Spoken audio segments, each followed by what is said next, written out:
Welcome to Prairie Grove Tiger Football. Brought to you in part by the Prairie Grove All Sports Booster Club. The club is dedicated to supporting all the athletic programs at Prairie Grove. You can visit them at www.pgtigersonline.com for all your Prairie Grove Tiger sports information. And by generous donations of the Prairie Grove Telephone Company. PG Telco, built on community, focused on progress. Tonight's announcers are Kendall Lehman and Dennis Gill. Producing tonight's game is Lynn Gregson. And now it's time for Tiger Football.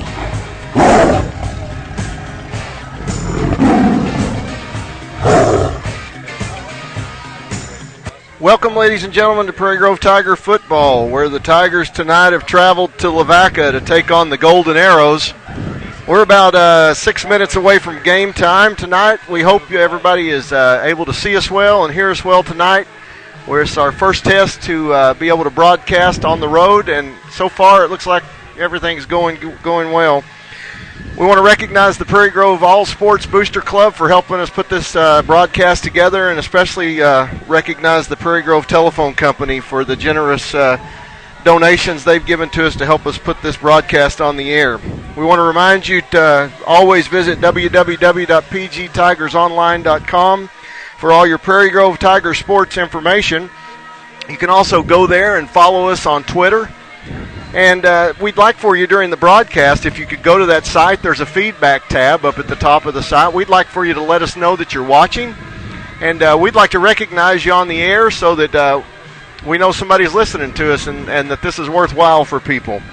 I want to introduce our crew tonight. I'm Kendall Lehman. I'm going to be doing your play-by-play. Dennis Gill is going to be doing our color commentary. Lynn Gregson is going to be keeping our stats and doing spotting for us, and he's also going to be keeping track of that feedback and let us know who's connecting and watching the broadcast. And then lastly, we've got Steve Halbert here running our camera. We're trying a new camera tonight. We hope it gives you a little better picture than we've had in the past. Well, we're here facing Lavaca tonight. I'm looking down. I see the Prairie Grove Tigers down by the locker room. Coach Danny Absher's talking to him, giving him a little pregame speech. I see the captains making their way to the field. Before we start here, we got Dennis here, and I think he's done some research on the teams tonight. Dennis, what can you tell us are the strengths of Lavaca? We're brand new. Everybody's 0-0, and we just don't know much about them. Well, Kendall, it is a new season, and this is the start, and we're expecting big things from the Tigers. But what I can tell you a little bit about the Lavaca Golden Arrows, as in most teams, it starts off with your offensive line. They've got two seniors, Josh and Jacob James, 6'2", 285, and 6'1", 275, respectively. These are two big fellas. They've been in the program since the 7th grade, and they're expecting to have a good year on that offensive line. They also are anchored by an all-district center, Dylan Trotter. He's back for another year, and these three guys will certainly anchor their offensive line. Defensively, they open up with a fellow named Dylan Chase. He's 5'10", 180. He's their middle linebacker. He's their leading tackler from last year, and they're expecting big things from him again next year. What about the Tigers? We've seen them in a black and gold scrimmage. We've seen them in a scrimmage against Huntsville where they were able to rack up almost 200 yards of rushing in 2 quarters with the first team on the field. What out of those 2 scrimmages and talking to Coach Absher, what have you taken away as the strengths of the Tigers this year? Well, I tell you, it's been a little bit difficult to find an area that stood out. I think they were pretty well-rounded in a lot of things. There's maybe more questions right now than strengths. It really, again, with most football teams, it starts with the offensive line. They're looking to get Spencer Brown back on the field tonight. He's 6'2", 250. He's a player that's played for 3 years, or this will be his 3rd year as a player. He's played as a 10th grader and played all the time as a junior, and now as a senior. Looking forward to have a big year. He sat out the scrimmage game and the black and gold game, so we're expecting big things from him tonight. We're hoping they'll be more consistent with him in there. He and Weston Weil, 5'11", 260, should be getting better with experience, and that offensive line should do a lot better job. The running backs for Prairie Grove are an area where they have a lot of depth. We're just not real sure what group of running backs will be on the field at what time. Jared Murphy's one of the kids that stood out so far in the preseason. Jared is a 10th grader, but he's a big, strong, hard running fella, and he's hard to stop. Defensively may be our strength. our defensive group is large up front and fast in the defensive secondary. I think the speed overall of our defense may be the strength of our team. Defense is what wins championships, and hopefully that'll be something that we can count on throughout the year. Well, tonight the Lavaca Golden Arrows are 0-0 on the season. The Tigers are 0-0 on the season. Dennis, looking at those strengths and weaknesses of the team, where do you see the keys for the Tigers tonight? Well, I think the key for the Tigers is, number one, after talking to Coach Absher a little bit, the first thing that came out of his mouth was protecting the football. In our scrimmage game, we laid it on the ground quite a bit. It was a scrimmage between us, first game of the year. Then against Huntsville, we had some turnovers that were pretty critical at certain times, and certainly protecting the football will be a big, big, big key to tonight's game. If we can do that, we'll be in good shape, I think. Well, the captains have made their way to the middle of the field. For the Tigers, it looks like Skylar Ellis and Weston Weil will be representing them at the middle of the field. The referee has tossed the coin. It has been called, and they're about to make the signal. Prairie Grove won the toss and will receive. Lavaca will go on defense, so we're going to get to see the Tigers on offense to start out here tonight. Cooper Winters will be quarterback for the Tigers, number 15. This last scrimmage, Cooper had a good scrimmage against Huntsville, and this week he took most of the majority of the number one snaps at quarterback, and so he's going to be starting out at quarterback tonight. Kendall, I tell you, one of the things that is important for Prairie Grove to do, and since you mentioned Cooper, is for Prairie Grove to establish a good running game. That'll give your quarterback a chance to get in there and get comfortable and not have to put him under any pressure to make a good play early in the game. I think will give him some confidence, and then when he's called upon, I think he'll be ready if they can establish that running game.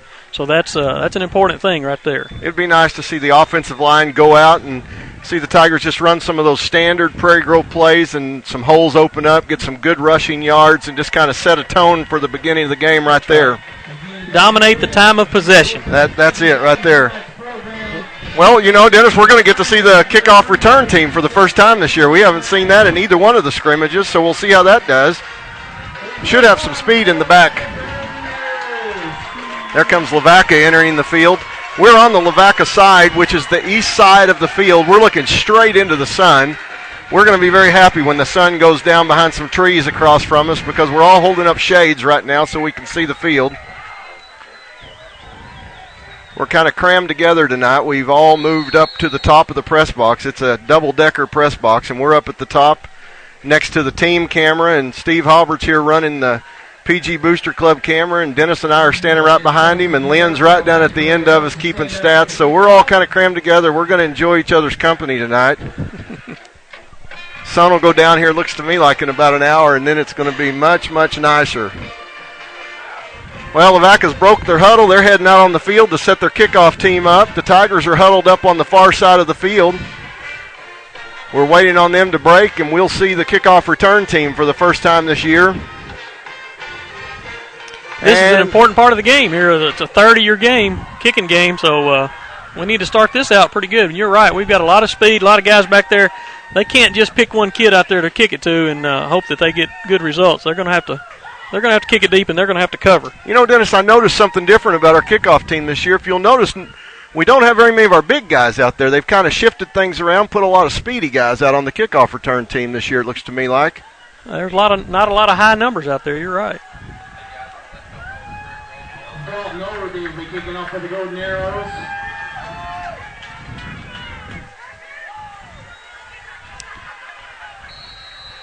Number 34, Dalton Overby, will be kicking for the Golden Arrows, and there's the kick, and that's going to be received by Skylar Ellis. He dropped the ball, picked it back up,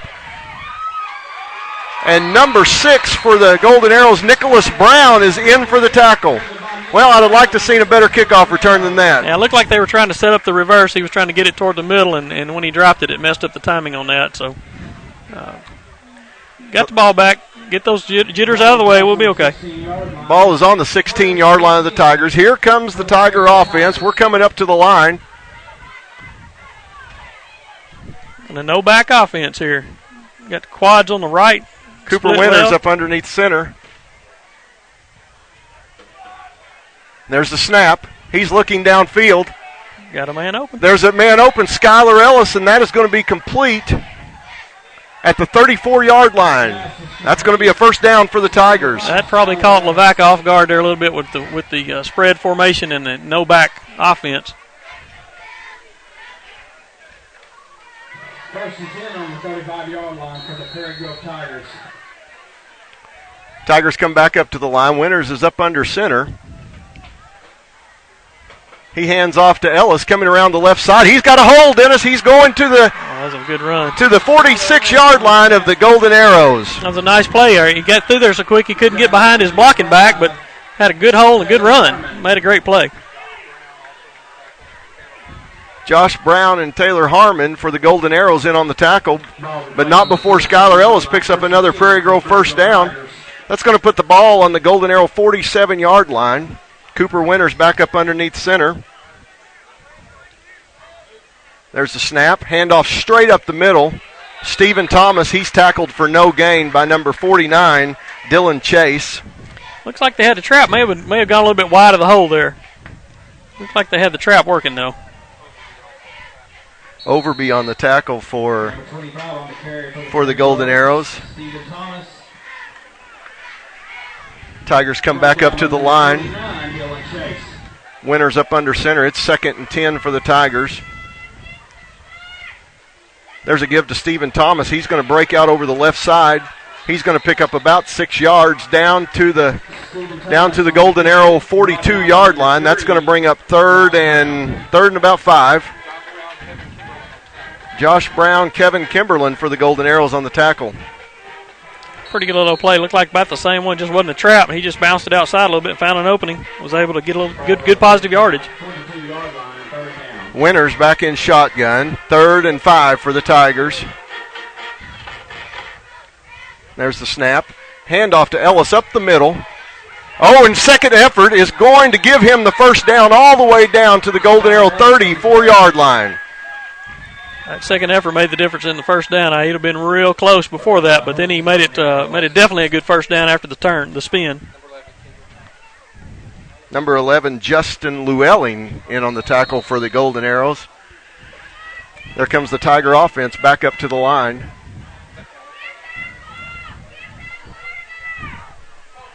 Winters is going to roll to the right. He's looking. He's got...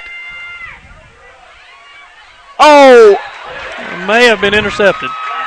It was to Caleb Sugg, and it went in and out of the hands of Caleb Sugg and intercepted by number 19, Tyler Teague, all the way down, it looks like, at the 9-yard line.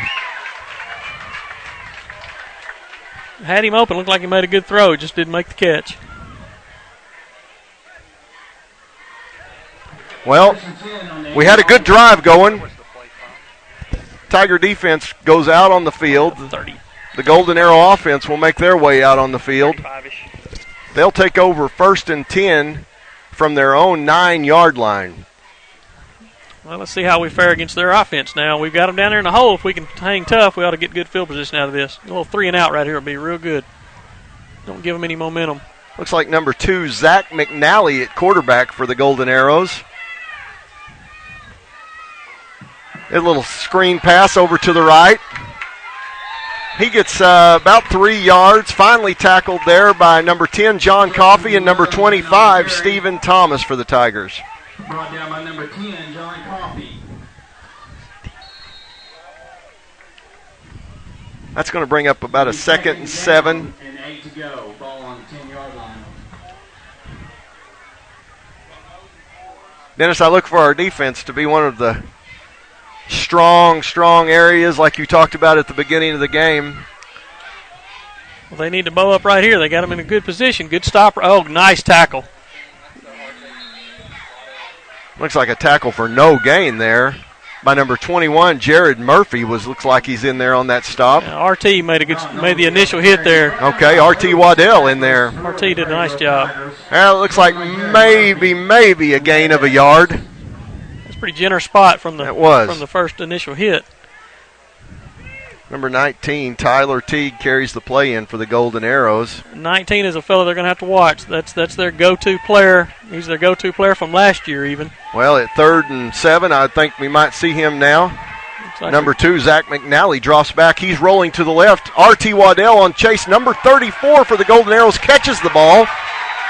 That's Dalton Overby, and he rumbles ahead for a Golden Arrow first down all the way up to the 24-yard line. That was a well-executed play by Lavaca. They ran there. The man we thought would get the ball, we had him in man-to-man coverage, and they just ran him out of the play and rolled somebody underneath him in the flats, and we didn't have any coverage on that man. Looked like we might make the sack. We just didn't quite get there. They just made a good play. Well, it's 1st and 10 for the Golden Arrows from the 24-yard line. McNally back up under center. He keeps the ball and rumbles all the way down the field for an 11-yard gain, maybe 12, all the way down to the 36-yard line for another Golden Arrow first down. Well, it looks like our defensive line may be getting blown away from the ball a little bit right now. Yeah, they're big up front, very big up front. We're not as big up front, but we are faster. The heat, it's a lot hotter than what I thought it was going to be today. That may pan out for us in the long run. Yeah, depth on the sideline. Looks like Lavaca's only got about 26 guys out for football this year. So here in the first quarter, they're hyped up. They've got emotion, and we're going to get their best right now. They're back up to the line. McNally's up underneath center. He hands off up the middle to number 34, Dalton Overby.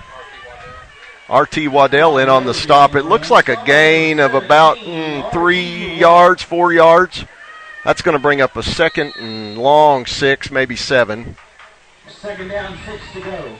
They're going to have to know if they're going to run that option against us. We're going to have to know who's assigned to the fullback, who's assigned to the quarterback, and who's assigned to the pitch man. That's a very important part of this, and hopefully we've worked on that a little bit, but that's a huge, huge part of the game when they're running the option against you.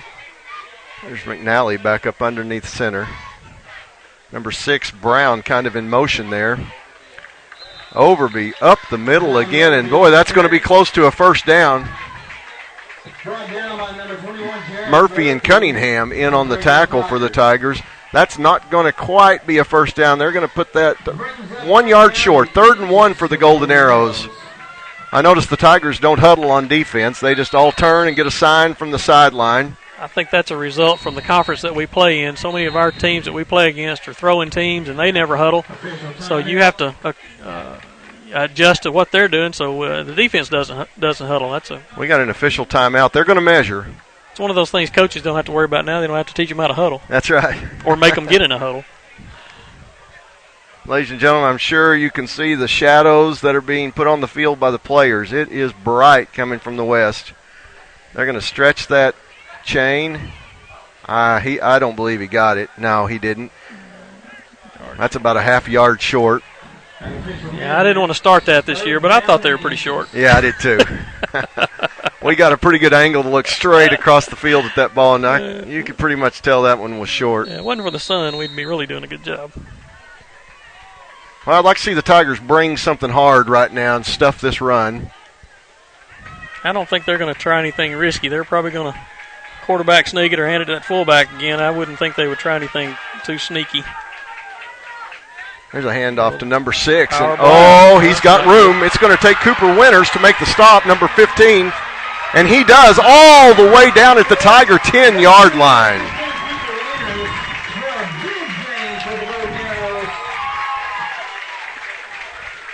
I don't know if a lot of our fans will really recognize the offense, but this is the offense that Booneville has run forever. Booneville's just down the road from here, and I'm sure that Coach Headley has taken a little bit of his offense from their offense. They run that double wing, one fullback, and they can run in any direction. They're very balanced. They can run from any side of the field, and they just overloaded us to one side and blasted through on our linebacker. McNally's back up underneath center. It's 1st and 10 from 12-yard line. There's a good stop. Number 34 tried to carry it up the middle, but Murphy meets him right away for a no gain on the play. That's a good stop at a good time. Good play. It was a good play.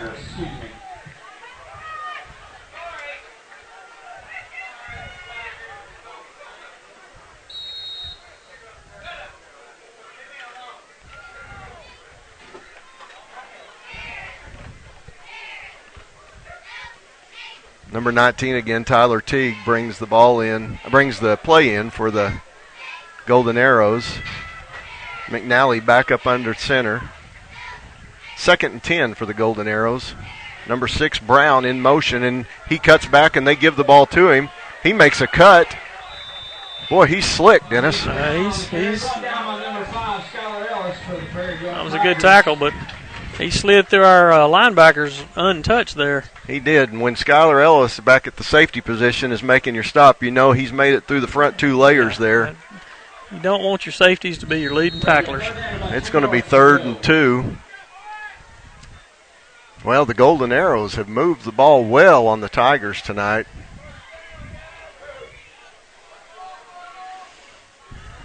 We need to bow up right here. McNally's back up at quarterback under center. Number 6 again, Brown kind of in motion. They're going to hand it to him. Oh, that's going to be close, but I think he got it. It looked like he ran far enough to get it. He had plenty enough, yeah.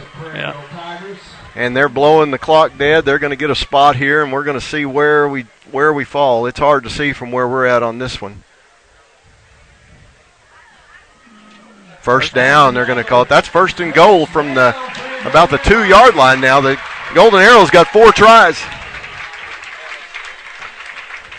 Murphy and Call and Ellis on that last tackle, but this is going to see the mettle of our defense right here. They got 4 tries to make 2 yards.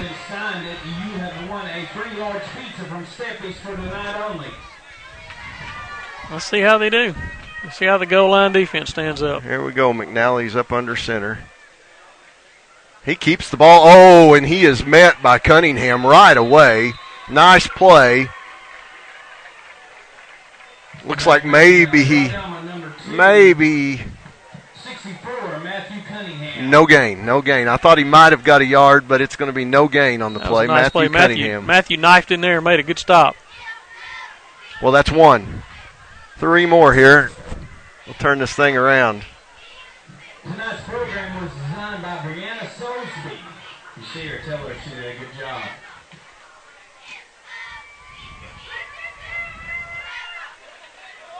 There's McNally up under center. He's going to keep it straight ahead. I don't see a signal. And there's a signal for touchdown for the Lavaca Golden Arrows.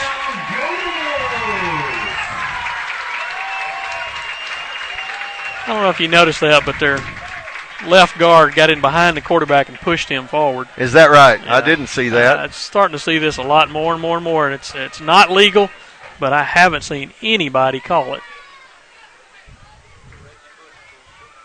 Well, the Reggie Bush push. Not the way I thought we would start the game, and not the way you want to start the game. No, not after we moved down the field pretty good there. Oh, they missed the snap right there, and we're going to be in to stop the extra point.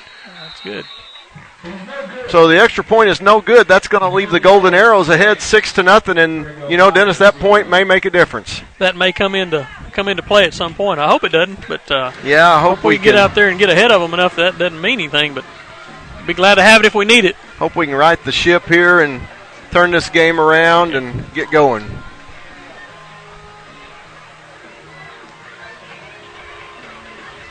Kendall, I think we got about 7, 8, 10 minutes of that sunshine, and we'll get a little tree protection. It's getting close.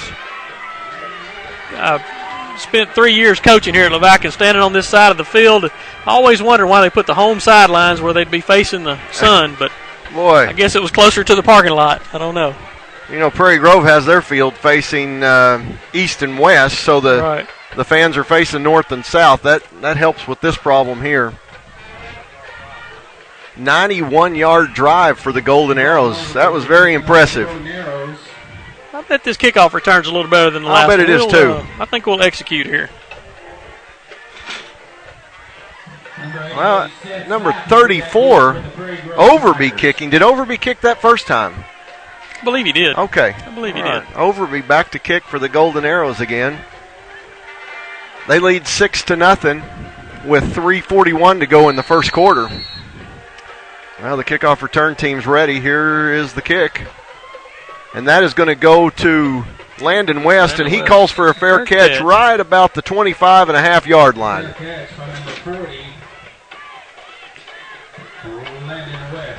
You might think he had a little running room, but they've been coached. If the ball comes to them, to call a fair catch, because they don't have time to look and see where the defense is coming, how close they are. So it's a fair catch regardless. Gives you good field position. Don't take any chances. You sure want them to run it though, but doing what they're told to do and good coaching. Well, the Tigers come back up to the line. They moved the ball well. The first drive just ended in an interception. Oh, and there's an error on the snap. Looks like everyone went but the center maybe on that one and didn't quite get the ball snapped on time. Miscommunication somewhere.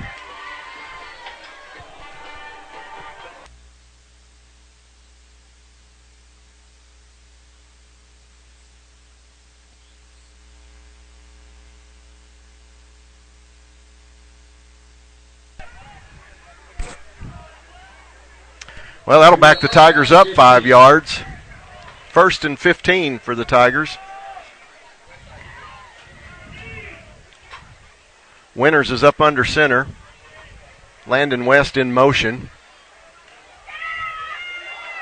And there was, Dennis, we were going to try to run that option, and you give it to the fullback, and boy, I'll tell you, he was gobbled up right as the ball was being handed to him. Yeah, he got stuffed pretty quick. One thing about the option, if you don't run it all the time and the team you're playing against runs it every single day, they got an advantage on you. Joshua James in on the tackle for the Golden Arrows, so that brings up second and 17 for the Tigers. Murphy and Bartholomew in the backfield for the Tigers. Looks like Daniels and West split out wide to the right. Winters with a handoff to Murphy over the right side, and he dives ahead for about a gain of 2 yards. And Jared got tripped up in the backfield and was lucky to get that. Someone's getting through pretty quickly off of that defensive line and getting to our backs early. That's going to bring up a 3rd and 15 for the Tigers. Brings up 3rd down.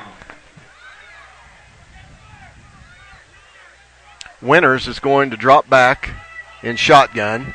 We got 4 wide receivers to the right, 1 to the left. There's the snap. Winters rolls to the right. He's looking. He scrambles. Tackles missing. Finally brought down for about a 2-yard gain by big number 64, Jacob James. Just swallowed Cooper Winters up. That's going to bring up a punt situation for the Tigers. 4th and 13. That was not a very good offensive stand there. That legal procedure penalty really hurt. Kind of set the tone for that series. Otherwise known as JJ. Well, Dakota Daniels back to punt for the Tigers.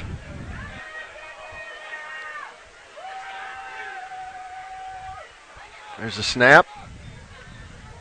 Pretty good punt. Oh, there's a missed tackle.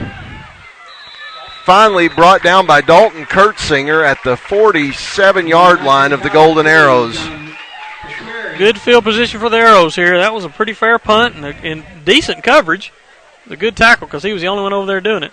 Number 52, Dalton Kurtzinger. He didn't have 11 guys on that tackle. Brings up 1st down and 10 for your Golden Arrows.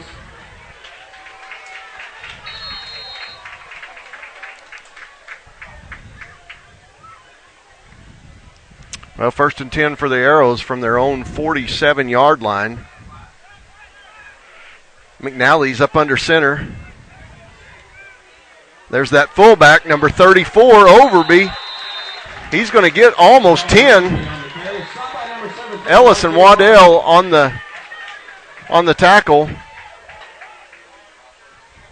They're going to give him 9 on that one.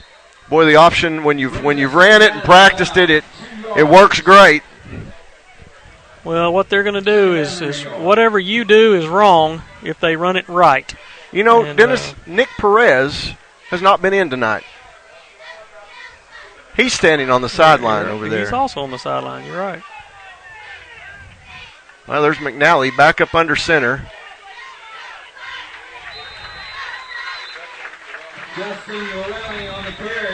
Llewellyn on the carry for the Golden Arrows, and that's going to be a 1st down. He gained about 2 yards. That'll be a 1st down for the Golden Arrows from the Tiger 46-yard line.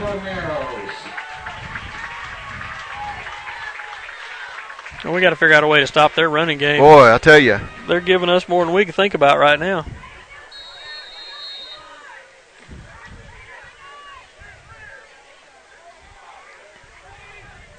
McNally's up under center. And there's that. Okay, that's the way you play the option right there. That's how you play the option. He faked to Overby, but Overby was met right at the hole, so he pulls it back out, and he's met right there. Very nice. Well executed by the entire defense there. Waddell, Sugg, and Thomas in on the stop.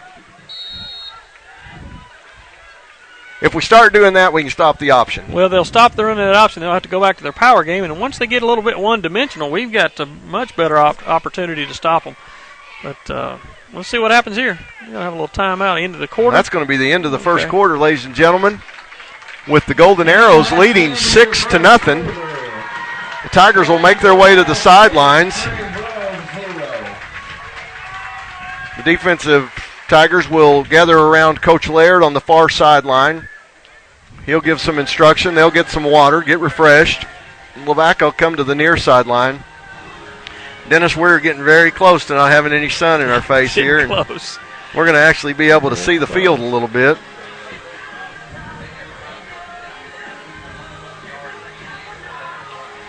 The Golden Arrows had 5 first downs in the first quarter with a little over 100 yards of total offense and 88 of that rushing yards.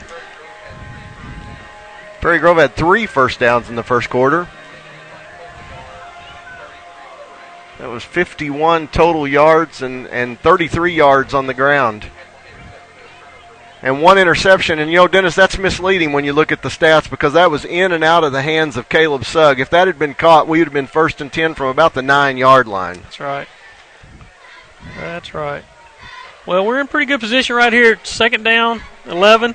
Got a chance to make a stop here, make it a 3rd and long.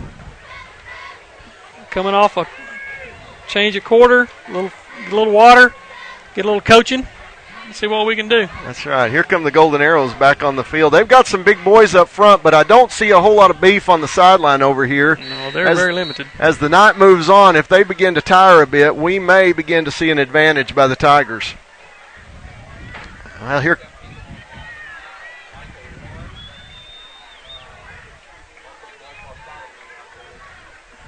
Golden Arrows come up to the line. There is another stop of their fullback Overby right at the line of scrimmage. The Tigers are beginning to smell that option out.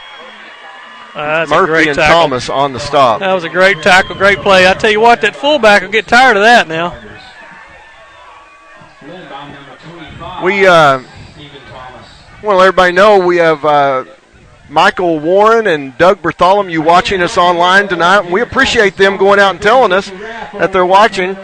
We want to encourage you to go to our website, www.pgtigersonline.com. Click on the feedback tab. Just put in your name, tell us where you're at, and we'd like to recognize that you're watching us. Thank you for watching us tonight.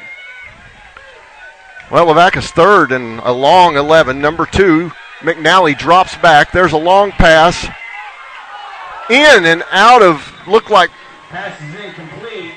John Halbert's hands and number 19, Tyler Teague's hands. Kind of batted around there a little bit. Looked like Cooper tipped it up, and we just didn't. That was dangerous. I'm glad it hit the ground. Yeah. It could have fallen right back into Lavaca's hands. Okay, guys, we made a stop here. Going to make them punt. 4th and 12, and the Lavaca Golden Arrows. Now, Dennis, they're going to run that little things looks like where McNally, the quarterback, kind of lines up in a short punt formation. You never know if they're really going to kick it or not here. That is right. Got to be ready. There he's going to drop back. He's about 10 yards back. Quick kick. Pretty good little punt. Oh, don't want to. That's Skylar Ellis with the catch. Ends up getting about 4 yards on the return when it looked like he probably wouldn't be able to get much of anything. That's right. 19, Tyler Teague down on the tackle for the Golden Arrows. Well, here comes the Tiger offense, and we're going to start from right about the 14-yard line of the Tigers. We need to go about 86 yards. 86 will be just about right. Maybe 86 and an inch or two. Mm-hmm.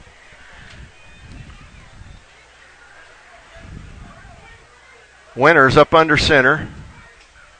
Looks like Ellis and Schrock in the backfield. There's a handoff to Ellis going around the left side. Oh, my goodness, number 49, Dylan Chase in the backfield of the Tigers to stop Ellis for about a 3-yard loss.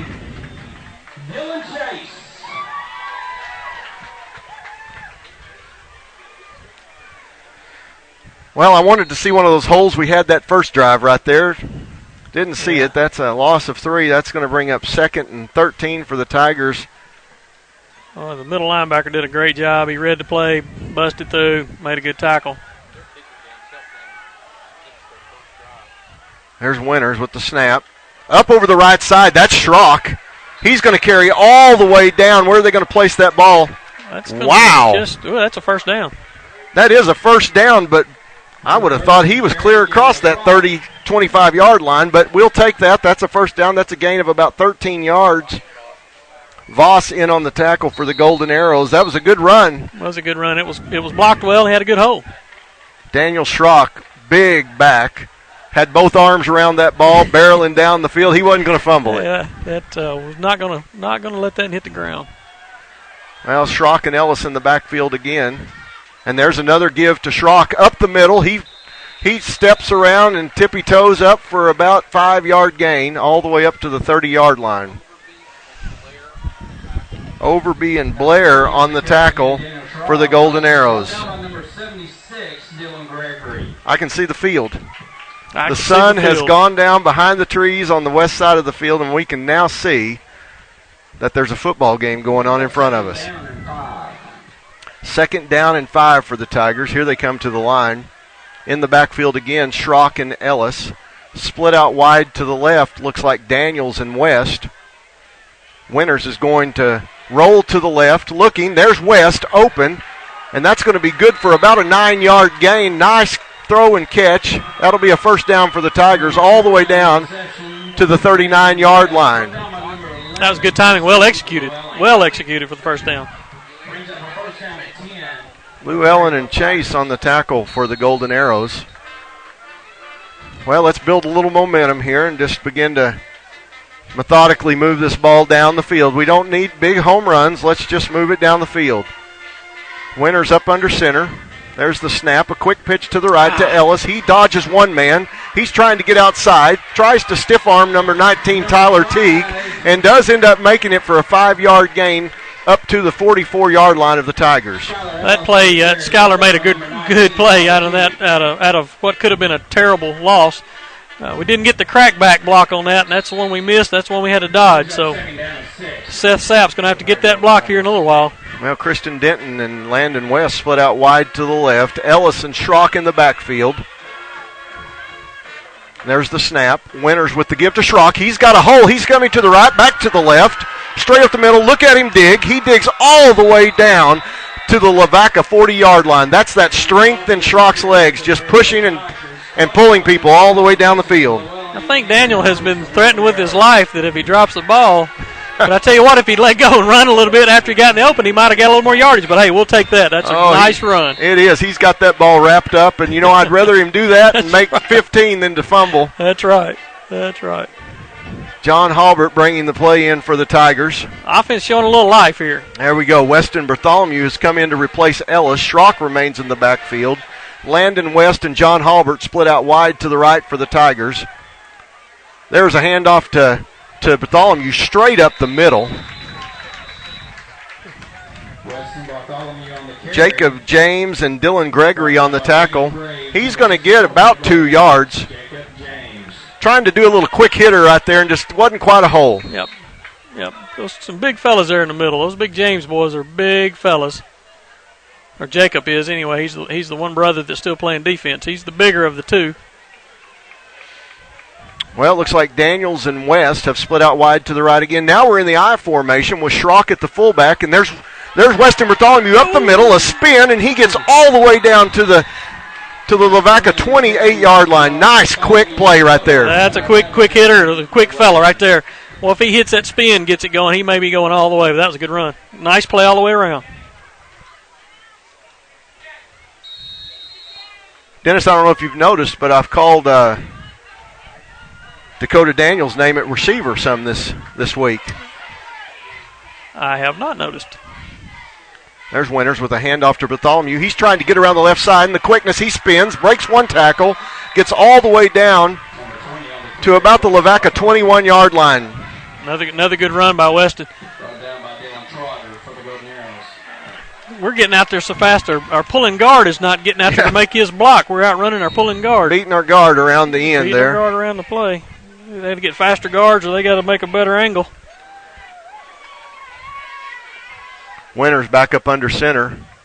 Ellis and Schrock in the backfield. There's Schrock off to the right side. He's going to get, that looks like close to a first down. Tackled by Overby of the Golden Arrows. Nope, they're going to give us third down and about a half yard. I'd go back to Schrock. Split out wide to the right is Halbert and West. In the backfield, Ellis and Schrock. Winters, there's the snap. He's rolling to the right. He got a block. He's looking deep. He's got Landon West in the end zone, in and out of his hands. Well, I think this is 4-down territory, Dennis. We're going to go for this and get the first down. We'll start again. Yeah, I tell you what, they were trying to hit the home run there at third down because it's probably had them guessing there. They were loaded up. Their linebackers were stunting, and they figured we were coming up the middle. That was a good call. Yep. It was well executed. Just didn't make the catch. Got to make that catch in the end zone. There you see Dakota Daniels and Caleb Shrugg split out wide to left. In the backfield, Ellis and Schrock. There's the handoff to Schrock, and he's going to get a first down. He's going to get more than a first down. He's going to go all the way down to the 7-yard line. That's going to be a first down.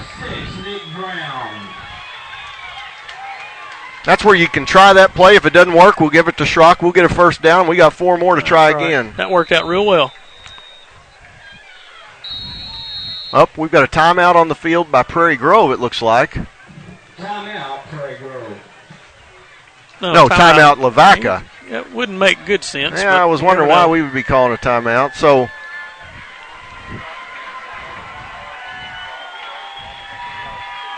with 6:02 remaining in the second quarter, Lavaca's up 6-0, but the Tigers are threatening with the ball down on the 8-yard line. This has been the Schrock drive. Schrock on this one drive alone has 49 yards on 5 carries. Daniel Schrock carrying the load on this drive for the Tigers. He's averaging almost 10 yards a carry. He's had a good drive right here, and someone has to take the lead. They've got a lot of backs. They rotate a lot of backs in, but if somebody has got to take the lead, kind of like the Razorbacks. They've got 4 good running backs, but somebody's got to step up and be the main running back. Well, we're kind of in the same boat, and on this drive, he and Weston Bartholomew have stepped up and done a great job of running the football. Mm-hmm. Lynn just told us that Kay Absher is listening to the broadcast tonight. Thank you, Kay. We appreciate that. Once again, I want to remind you, go to the pgtigersonline.com website, click on feedback, let us know you're watching. We appreciate that. Here's the Tigers at the 8-yard line. Winters up under center. He turns and hands to Schrock again. Look at him go all the way down to about the 3-yard line. That's going to bring up a 2nd and goal from the 3 for the Tigers. He's brought us this far. Let's ride him into the end zone. Ride a good horse. I tell you what. James on the tackle for Lavaca. A little smash mouth football here would be good because they're gonna remember that at the end of the game. Well, Schrock and Ellis in the backfield again. Winters up under center. There's the snap, and there's Schrock. No, it isn't. Ellis around the left end. I thought he handed it to Schrock up the middle, but after all those times to Schrock, he fakes it, gives it to Ellis, and Ellis just walks into the end zone for a touchdown for the Tigers. That was very, sweet. very nice. Well, let's see what we do on this extra point. Okay, well.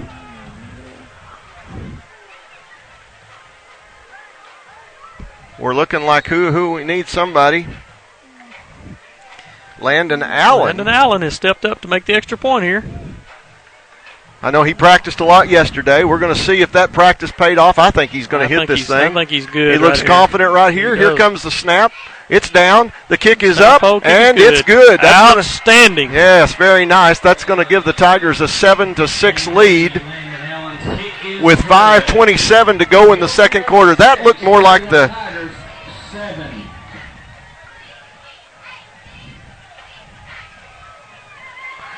Okay, hey, we've got Dennis has handed me his phone here. He's got a text. It says, we want to give a shout-out to Landon Allen's former classmates at Little Keswick School near Charlottesville, Virginia. They're watching tonight.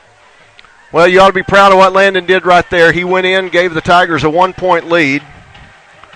Now, it looks like, and I've heard we're going to do this, it looks like Murphy is going to line up to kickoff. So Landon Allen is our extra point field goal man, and Jared Murphy's going to be our kickoff man. Well, I tell you another thing that's important about that extra point for you guys that are watching Landon. You probably don't know this, but Prairie Grove never kicks an extra point, so that was a huge deal. That was the first extra point for this season, obviously, but one of the very few that used to not ever kick them. So that is a new facet to our game, and I think Landon has brought that to the team. Yeah, you know, what's great is the coaches obviously have confidence in him and have given him the opportunity to get out on the field and show us he can do that, and he followed through on that. Well, Murphy gets under the ball. There's a short kick to the 30. Oh, my goodness. Number 3, Josh Brown, brought it all the way back from the 30 to the 47-yard line. Well, kicking game is important. Jared probably wants to get a little bit deeper kick than that. That wasn't what he wanted to do. I promise you it wasn't. Yeah. That gives him a short field right there. Halbert and Bartholomew on the stop. Well, 1st and 10 for the Arrows from their own 42-yard line. That was the last drive for Prairie Grove was 14 plays, 86 yards. Very nicely done by the Tigers. Now, Lavaca's come out in a little spread offense now. They've gotten out of their regular offense. They've spread it out. Yep. Let's see what they do. McNally's in the shotgun. He's looking. Intercept! Now they're going to get us on a pass interference right there, Dennis. Number 19, that's the guy we talked about early on, Tyler Teague. We're all watching him. He just runs a little slant route, split out wide to the left. He slants toward the middle of the field. McNally was looking for him all the way. And just got tripped up with John Halbert out here on the left side. And I don't know if that's pass interference so much as it's just 2 feet got tangled up. But I believe you're had right. we made an interception on that, they may not have thrown the flag. But that's just a lesson right there. That's a tough situation. Didn't look like pass interference to me. That's going to move the ball all the way down to the Tiger 44-yard line and give the Golden Arrows a first down. That's all right. That's all right.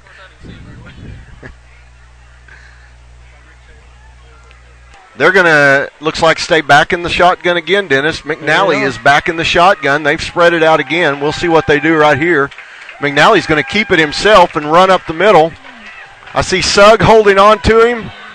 Many Tigers coming in, going out. Sugg was the one that met him first and hung on through the whole time. R.T. Waddell, number 12, Dakota Daniels, and Stephen Thomas all came in to help on the tackle. They had him in one of those ball stripping situations right there. Would have been helpful to be grabbing the ball there. That's a gain of about 2 yards. That's going to bring up 2nd and 8 for the Golden Arrows.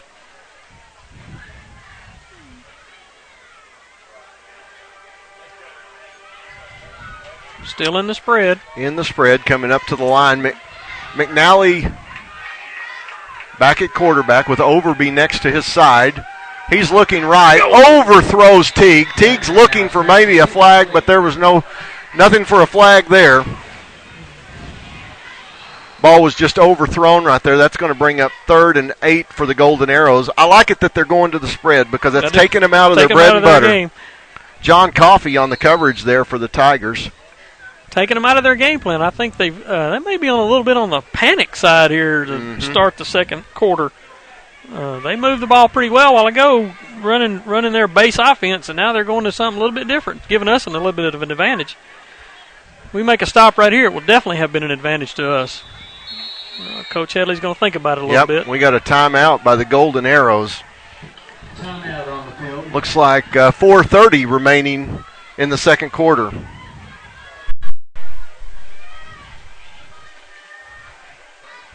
We're going to give a little advertisement to the Prairie Grove Telephone Company right here.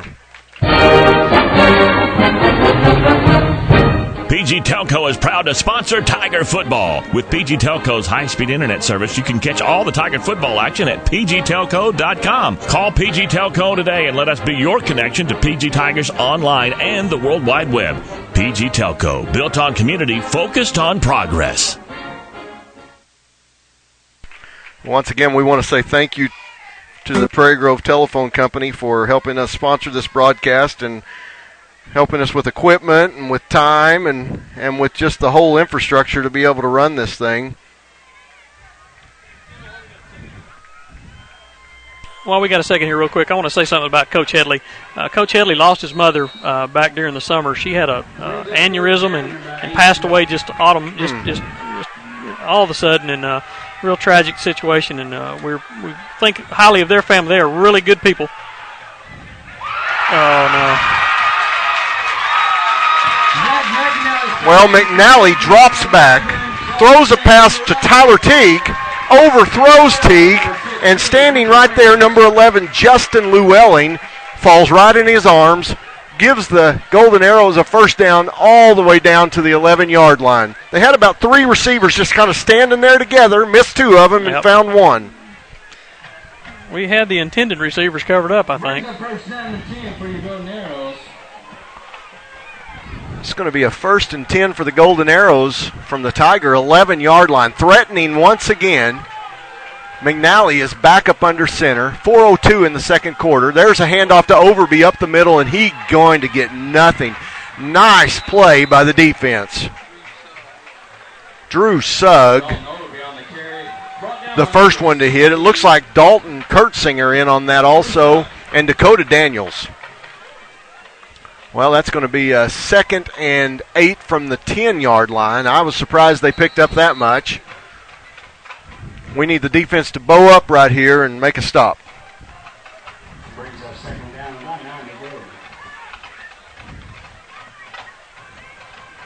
Teague's going to be back up under center. Behind him is Overby and Brown. He's going to turn and quick pitch to Brown around the right side. And Brown is going to just walk into the end zone. Had a missed tackle at about the 7-yard line, and boy, that just let him go straight in. Yep. Yeah, they got him out in open field there. Need to square up, break down, and at least get a hold of him and slow him down until you get some help. Yeah. He looks like a back that'll run through your arms, probably. Yeah, big kid. Well, the Golden Arrows are huddling. They're going to go for 2 here and try to make this a 14-7 ball game.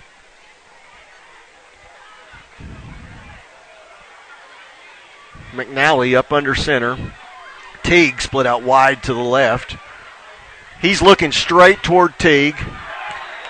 John Halbert reaches over, hits the ball, and there's the flag. They're going to call interference. Yeah, they may have a motion penalty against him. Hopefully this will be offsetting. That would be great. Well, the officials are talking. They're pointing. Here comes the call. We have a motion against Lavaca, pass interference against the Tigers. They're offsetting. We'll try it again. Coach Headley's asking the referee something. Here we go. We're going to run it again.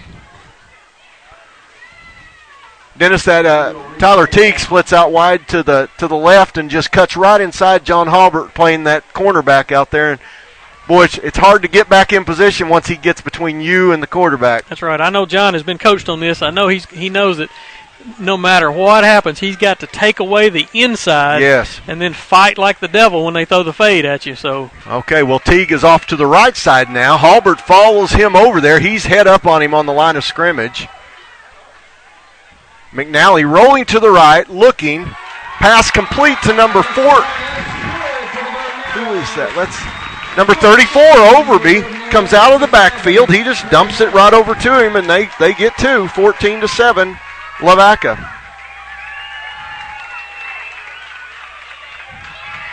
You know, Dennis, this week I stopped by a practice, and the coaches were extremely, extremely intense, and they were emphasizing that you've got to come to Lavaca and you've got to start quick, and you've got to put the hammer down at the beginning and not give them a chance to feel like they're in this ball game. They have small numbers. They don't have a whole lot of depth, but if you leave them and let them hang around in this ball game, they begin to think they can win this thing. and we're going to be in a battle all the way to the end. Well, effectively, they should be the underdog in this deal, and we're going to have to step up and start playing a little harder. 4A football and 3A football is a big difference. That's right, and we need to start doing that. That's exactly what the coaches talked about. Brian and Cole Walker in Prairie Grove say they love the webcast. We're glad you're watching, and we hope it's coming through loud and clear. We're trying out a new camera tonight. We hope that picture's coming out a little better. Technology is wonderful. We're broadcasting with a cellular air card through the air, and it amazes me, but I'm glad we can do it to give you all a picture back at home. Well, Overby is back to kick for the Lavaca Golden Arrows. Once again, he kicks off to the side. Ellis is going to catch the ball. They're going to run a little handoff here up the middle, and then finally hand to, I can't quite see who took the ball there the last time. That's Weston Bartholomew. I think it's Weston, yeah. Number 20 on the carry. So Ellis catches the ball. He runs past Christian Denton, hands it to him. Christian has his back to the defense, and they kind of do some crossing, and he finally hands to Weston Bartholomew, and I don't think we fooled him a whole lot right there. They just went to the spot where the ball was and waited until somebody came out with it. Yep. Got to block those guys a little better. Well, here come the Tigers up to the line. Cooper Winters back at quarterback. And there's the little reverse. There's Caleb Sugg cutting. Dennis, he's going straight up the middle of the field. They're chasing him. He's to the 20. He's to the 15, the 10, the 5. Touchdown! Right. Touchdown Tigers! Caleb Sugg. That was well executed. Everybody Very did a nicely good pulling done. Tackle there, made a good block. Nice play. Wow. Way to run. That's a way to run for your life. That puts you right back in the game, doesn't it? That puts you back in the game pretty quick.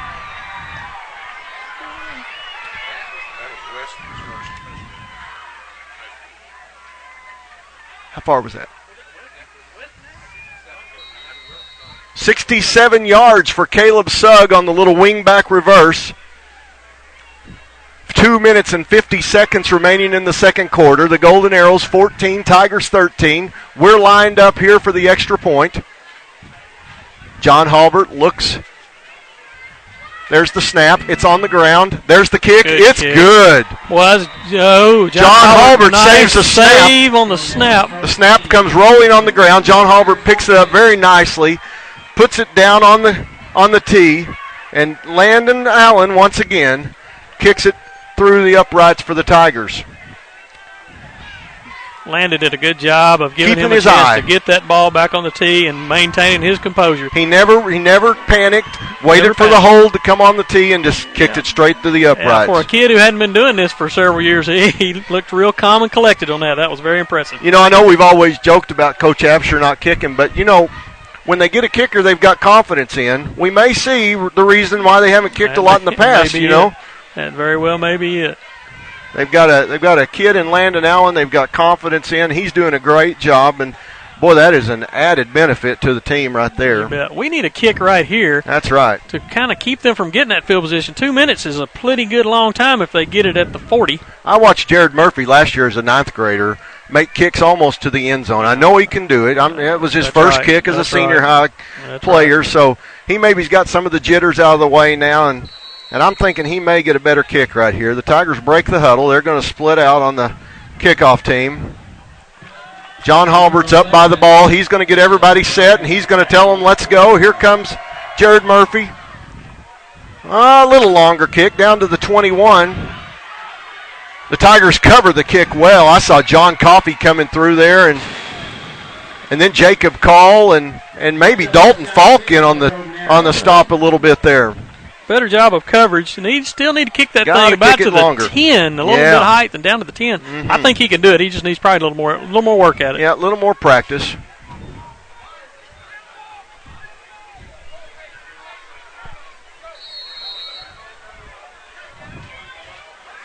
Well, we lost our lights in the press box up here, and I'm looking at the switch thinking something's wrong. They're telling me everything's okay, I guess. It's probably going to cool off up here now. Yeah. It is a nice night, though, isn't it, for football? It's a great night for football, boy, I guarantee you. It's been the longest summer, I think. Yeah. Zach McNally on the keep for the Golden Arrows. Gets away from the first tackler.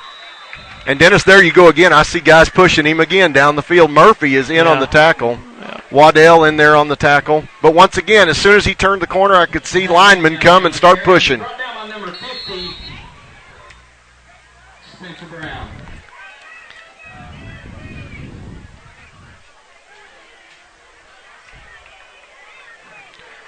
I think I can see that the Golden Arrows are going to be glad to have a halftime. I guarantee you, I believe they're they are beginning too. to get in and off the field a little slower.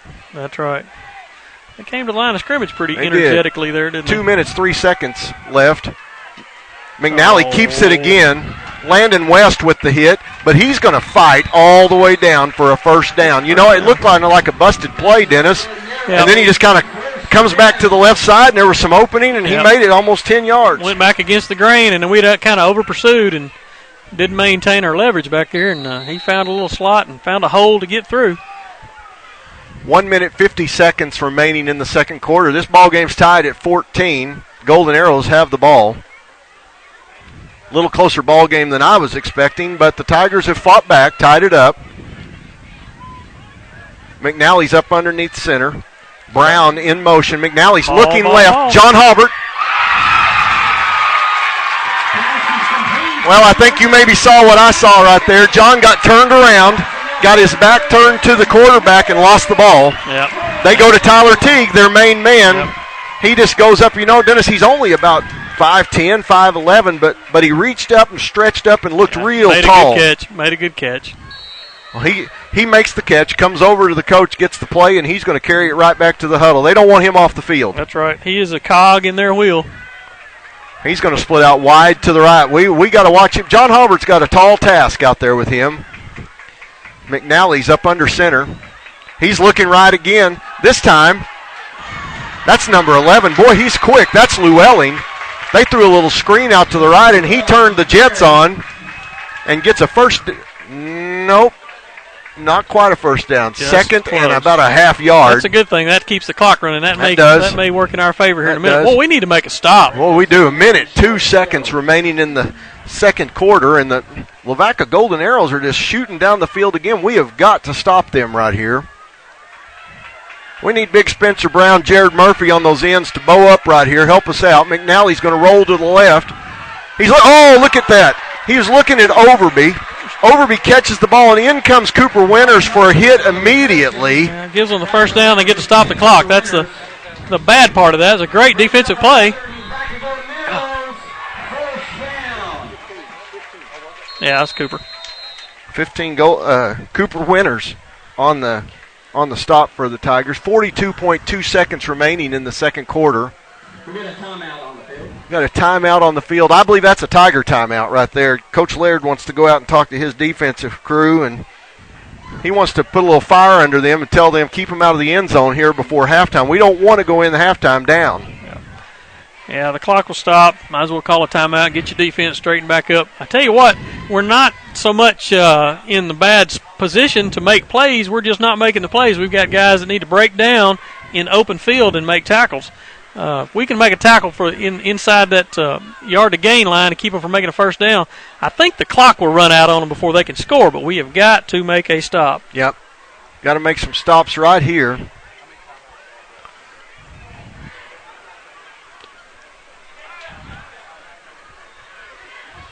Lynn just asked me how many timeouts. I think we they've had. got. I think we both have 2 timeouts apiece. All right, I think. all right. Yeah, I'm looking at the scoreboard, and I don't see any indicator on there of what the score of anything about timeouts. Well, the Tigers have broken the huddle. Coach Laird's made his way off the field, and here come the Golden Arrows up to the line. McNally's going to be back in a shotgun again. They're going to throw the ball so the clock will stop on an incomplete pass if they have one. McNally's going to look right. Number 11 is open in the end zone and off his fingertips. That's Justin Llewellyn. He ran a little out and up pattern and was wide open in the end zone, and a good pass. They score right there. Good pass. That's a touchdown. Boy, we got lucky right there, but that's going to stop the clock now at 35.7 seconds in the second quarter, tied up 14-14. It would be big to hold them out of the end zone right here. Boy, Big to hold them out. Go in tied at halftime. Momentum going in with a stop right here. That's right. Ball is on the 20-yard line. The Golden Arrows are threatening. They're in the spread formation. McNally, he got the snap. He's going to roll right. He's looking. It's complete to number 6. That's Brown all the way down to the 4-yard line. Daniels on the tackle, but not before they pick up about 16 yards. How much time left? 28.7 seconds. We're kind of hemmed up in the corner of the Yes, press we box, are. and we can't see the left-hand corner of the end zone, much less the press box. I've made my way through some debris in the floor, and I'm all the way down at the end, and I'm looking out an end Another window. timeout for us, Prairie Grove. It's called a timeout. Coach Laird makes his way on the field. Dennis, he's got that walk where he doesn't look extremely happy.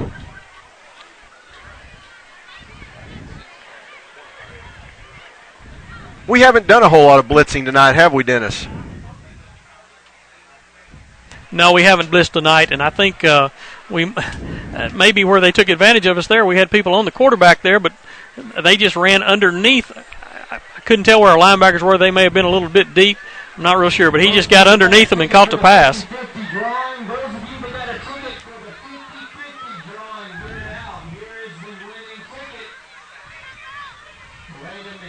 Well, the Tigers are huddled up right about the 3-yard line with 6. You want to do it now? Dennis, We can do it now. I've got 16.5 seconds on the clock 16.5. now. I tell you, the bad part about this, they're in a position now they can run or pass because they've got timeouts to use to stop the clock if they need to. We're going to have to defend the whole field and defend every play. Boy, that's the truth right there. Coach Laird's making his way off the field. He's tried to put some life in the defense. I see them talking out there. They're trying to get each other fired up. We have got to step up and make a stop right here on the Golden Arrows. The Golden Arrows are wanting to go in and score. They're coming back on the field. McNally's going to be back in the shotgun again. He's rolling to the right. Murphy's after him. He throws, broken up. Who was that who broke that pass up? Looks like number 14, Caleb Sugg, got a hand in on the pass and broke that up. 12.4 seconds to go. He was eager to knock it down. I wish he'd have caught it. You know, Jared Murphy was right on the quarterback's tail right there, and just a little bit quicker he was going to get to him. We need that line to come hard again right here.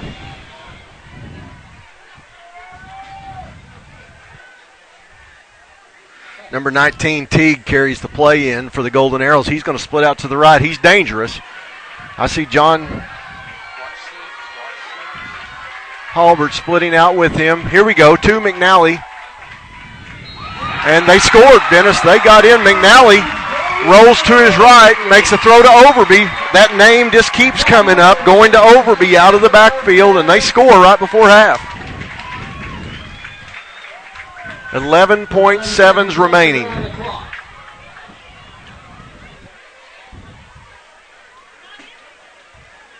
Doesn't look like the Golden Arrows kick.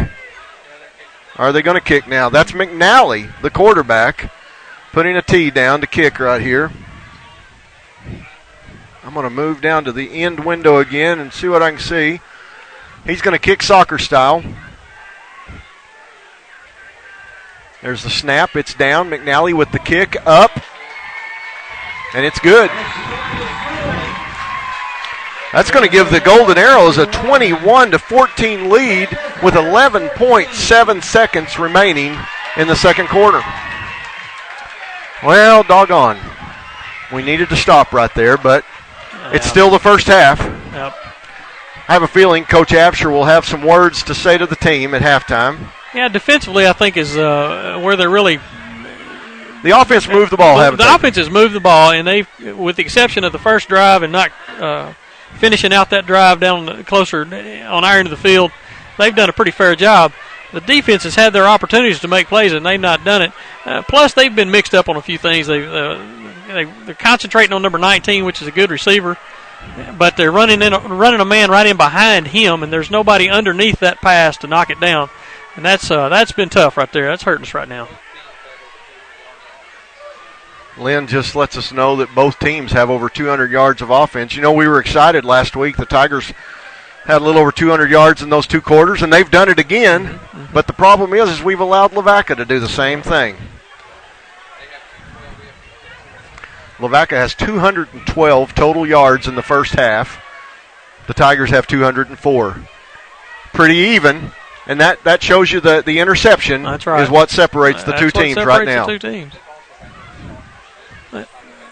That's right. That's right. Leon also made a comment that their starting field position has been so much better than what ours has been. So that's right.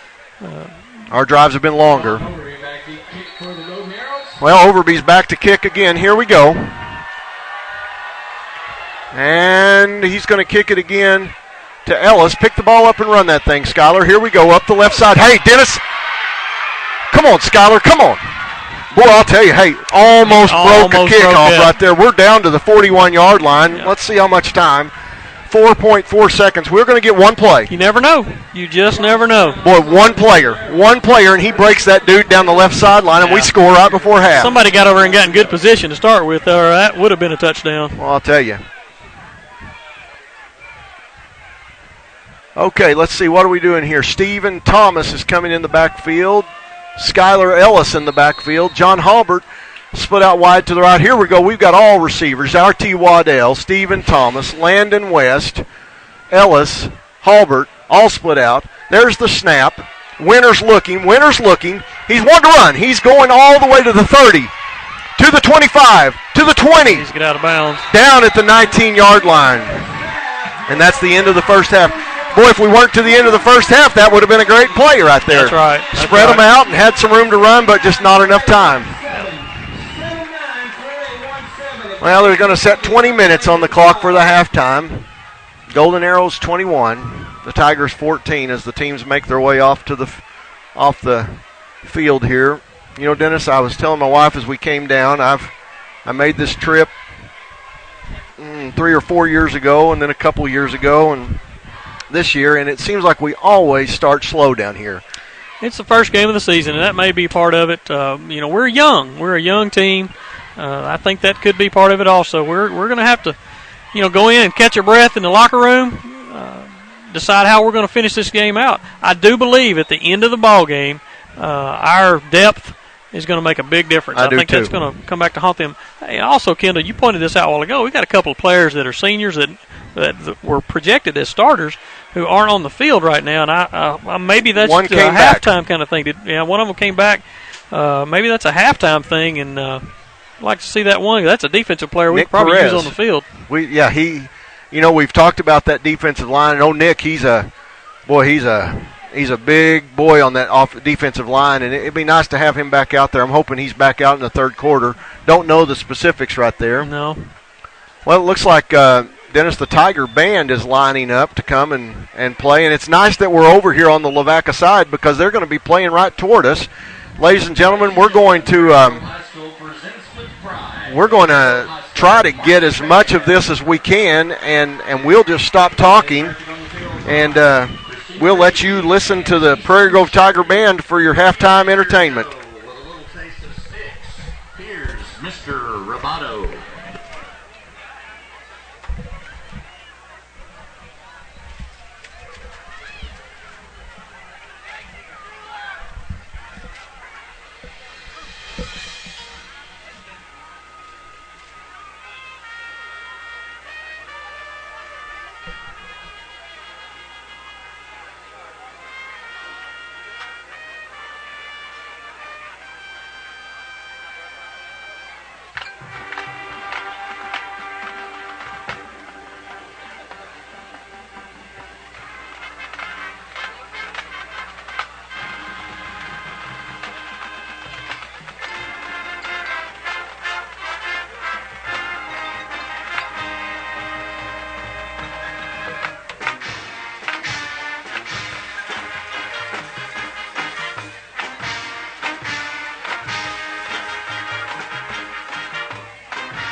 cheer on our Tigers with our Pat song.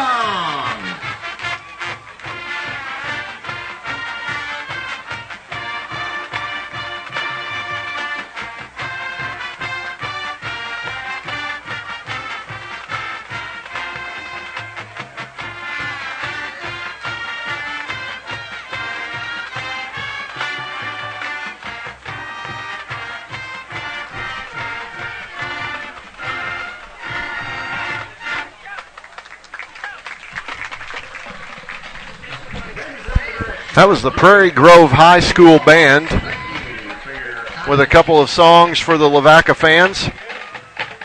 They make their way off the field. Lavaca's band is going to make their way on the field. While they're doing that, let me read you off some stats from tonight's game. First downs, Lavaca has 12 first downs. Prairie Grove has 10. Pretty even right there.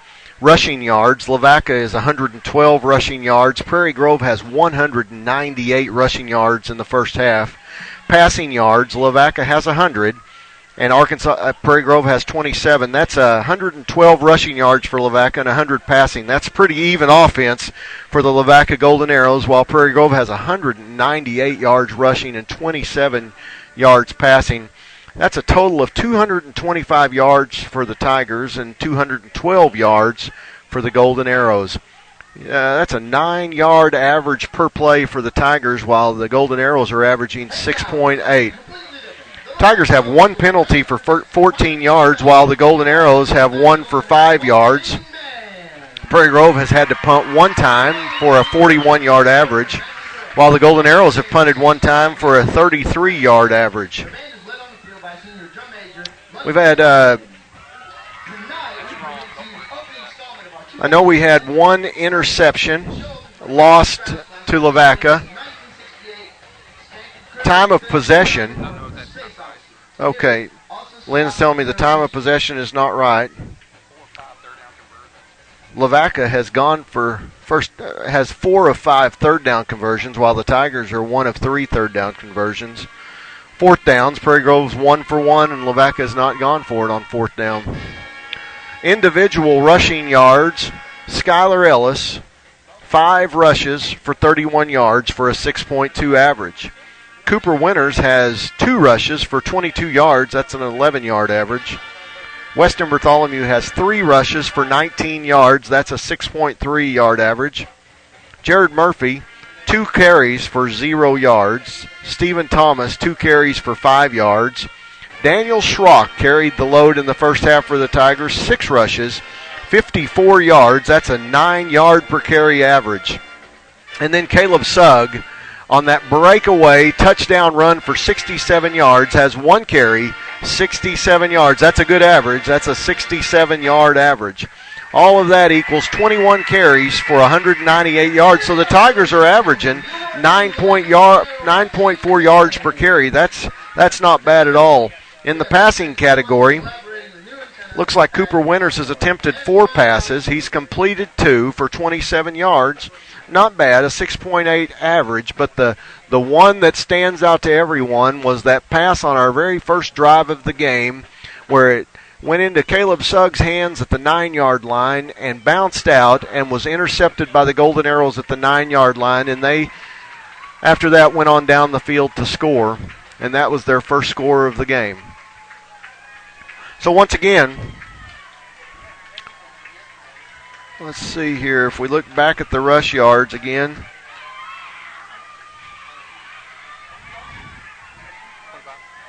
Okay, let me scroll this up here and give you, once again, a recap of the stats. 10 first downs for the Tigers, 12 for Lavaca, 225 total yards for the Tigers, and 212 yards for the Lavaca Golden Arrows. We've got about 11 minutes and 50 seconds remaining in the half. We're going to just leave the camera running. We're going to turn our mics off, drink a little bit of water, and we'll be back with you in just a few moments to start the third quarter.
Hey, some of you that are watching out there tonight, if you could help us out, we've gotten a report that we don't have audio.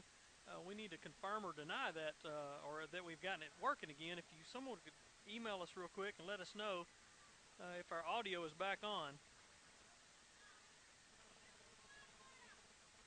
Yeah, if someone who's watching could send us a message on the website and let us know whether the audio is working or not.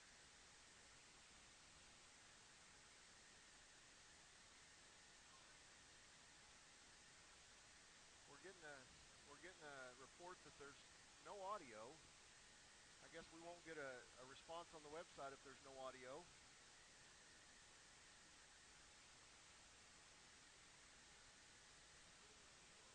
Can you hear us at all?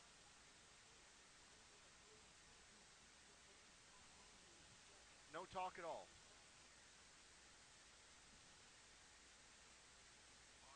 Very low volume now we're hearing. Let me see. We're kind of in the dark over here. I'm having a hard time.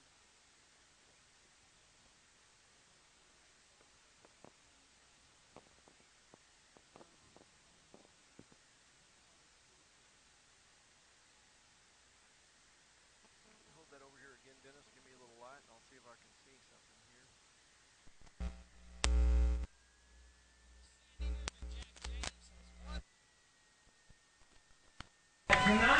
Okay, ladies and gentlemen, tell me what you can hear now. I've made a change. We'll see if that helped out. Okay, we've got audio back on now. Sorry about that. We're in the dark in this press box up here. Okay, we are about halfway through the first half. The lights went out. We're not quite sure why, so we're in the dark, and Dennis is holding his cell phone to give me some light, and we're trying to see what plugs are plugged in and what are not, and we've got it back on now. Hey, Dennis, can you, when the audio was kind of off, I was going through the people who were watching. Can you kind of just go through that real quickly and recognize the people who are watching us tonight? Yeah, I'd be glad to. We've got Doug. He says, let us know our volume is low now, but we think we've got it back on. We've got Jeannie from California, who's watching her grandson Daniel, the Moose Schrock. I can't pronounce that name in California, though. I'm glad you're with us. Marilyn and Patsy Elder, that's Coach Elder's mom and dad. They're with us tonight. And we've got Dale in Prairie Grove, who's enjoying our game. Marissa Farmer out of Searcy, Arkansas. Watching her brother TJ. Little brother's TJ. Great you guys are with us. We're so excited to be able to do this for you, and we are excited about the number of people that are responding and letting us know how this program is going and how this broadcast is going. So we appreciate your input, so keep sending it. Well, we knew that when we're at home broadcasting, we're probably a lot of our audience is going to be grandparents and parents who maybe are out of town who can't see their kids play. But when we went on the road, we thought we'd have probably a little bigger audience, people who couldn't make it to the ball game, and we're glad that we are able to provide this service. It makes it seem worthwhile to us when we know that we're able to give something to the Prairie Grove fans back in Prairie Grove that couldn't make the drive down to Lavaca. We're going to try to do the same thing next week, too, at Cassville. It's all dependent upon whether the opponent of the Tigers, who we visit, gives us permission to broadcast from their facility. Lavaca did. We'll have to call Cassville this next week and see if they will give us permission. Watch pgtigersonline.com throughout next week, and we'll let you know if we're going to be able to broadcast or not. We'll call Cassville early in the week and see if they give us permission. And if they do, we'll be up there broadcasting next week. Well, we're about to start the third quarter. Lavaca leads 21-14. Everybody's got a good rest. It's a cool night tonight. This is not your normal first game September night. It's usually hot, sweaty. Guys are cramping. There's no cramps tonight. It's nice fall feeling night, and the Tigers are going to tee up the ball. We're going to kick off tonight. Jared Murphy is back to kick again for the Tigers. He had 2 kickoffs in the first half. Not as long as Jared can kick. I'm hoping he'll get hold of this one. Here he comes, and he did it again straight up in the air. The Lavaca Golden let it hit the ground. Here come the Tigers with a good stop. Libby in on the tackle and Falk down there. Good to see the young guys in on a tackle right there. They're going to spot the ball right about the 26-yard line. Dennis, Big Nick Perez in on the defensive line. Hoping that'll give us a little spark right here starting the second half. I understand they had a little equipment malfunction, so they're that back what it on was? the field. Yeah, they had a little lost their heads. I'll be dogged. Didn't bring their helmets, so I think they'll bring them next time, won't they? I bet they don't ever do that again. I bet that's tough true. when seniors do that. tell you. It happened when I was playing. I saw a kid do that, and Nick is fired up. As long as he doesn't jump off sides, this offensive guard is fixing to take a whipping. There he is. Here we go. Ball handed off. Looks like to number 6, Brown.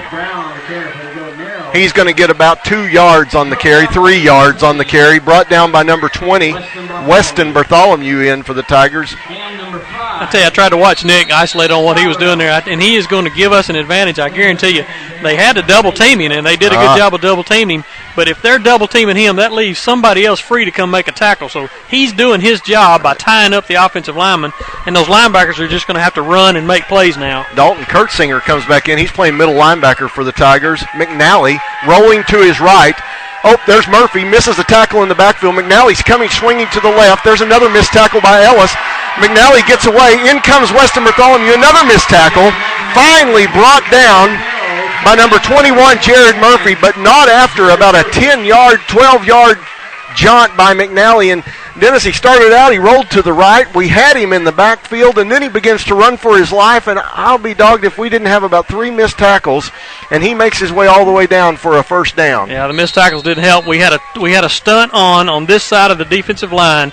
The 2 technique looped around and to the outside to blitz the quarterback, and the defensive end went inside, and once they went inside, he was lost, and the end coverage was gone. Nobody was back here to make a play when he came back to this side. Like I had a clip in that little melee there, but they didn't get that. McNally under center. He's handing to number 11. That's Llewellyn. He's quick. He had some quick feet in the first half, but he doesn't get much right there. Swallowed up by a load of Tigers. Up there go Tigers. Stephen Thomas showing some good sportsmanship, helping Llewellyn up off the field.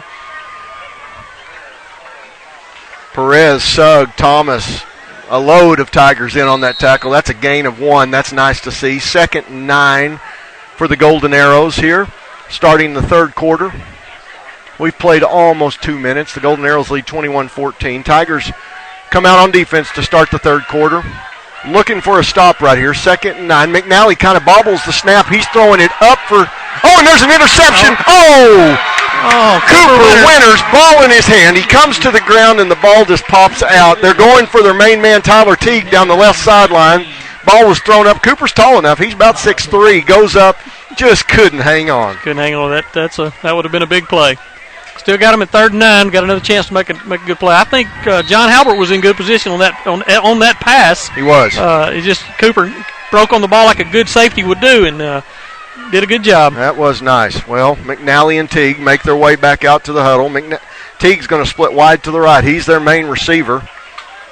In the backfield, number 6, Brown and Overby. McNally, he's throwing out. Oh, and let's get on that ball. It may be a live ball. Nope, there goes the whistle right there. The throw was out to Llewellyn out to the right side, but I guess it was just forward enough that it was considered a forward pass. Bounced off his shoulder pads, incomplete. Just forward. They had that pretty well executed. I don't think they'd have made the first down, but they had our first tackler was going to get blocked. But the receiver missed the pass. That helped us out. All right. Let's get a little good field position out of this. 4th and 9. Punt return team is on the field. They're going to do the same thing again they did the first half. McNally's kind of in a shotgun-type formation here, and in the first half he drops back. Here he goes. He's dropping back to about a 10-yard deep. Quick kick. Nice punt. John Halbert with the fair catch at the 25-yard line. Nice catch. You know, Dennis, that's a hard job right there. Boy, they're bearing down on you, and you cannot miss that ball. I believe that is the toughest job in football, to catch a long, high, spiraling punt that's coming down, and you've got people running at you. Calling a fair catch doesn't guarantee you're not going to get hit, so you've got to still make that catch, because if you call a fair catch and muff it, it's a live ball. So it's a tough job. All right, here we go. Tigers.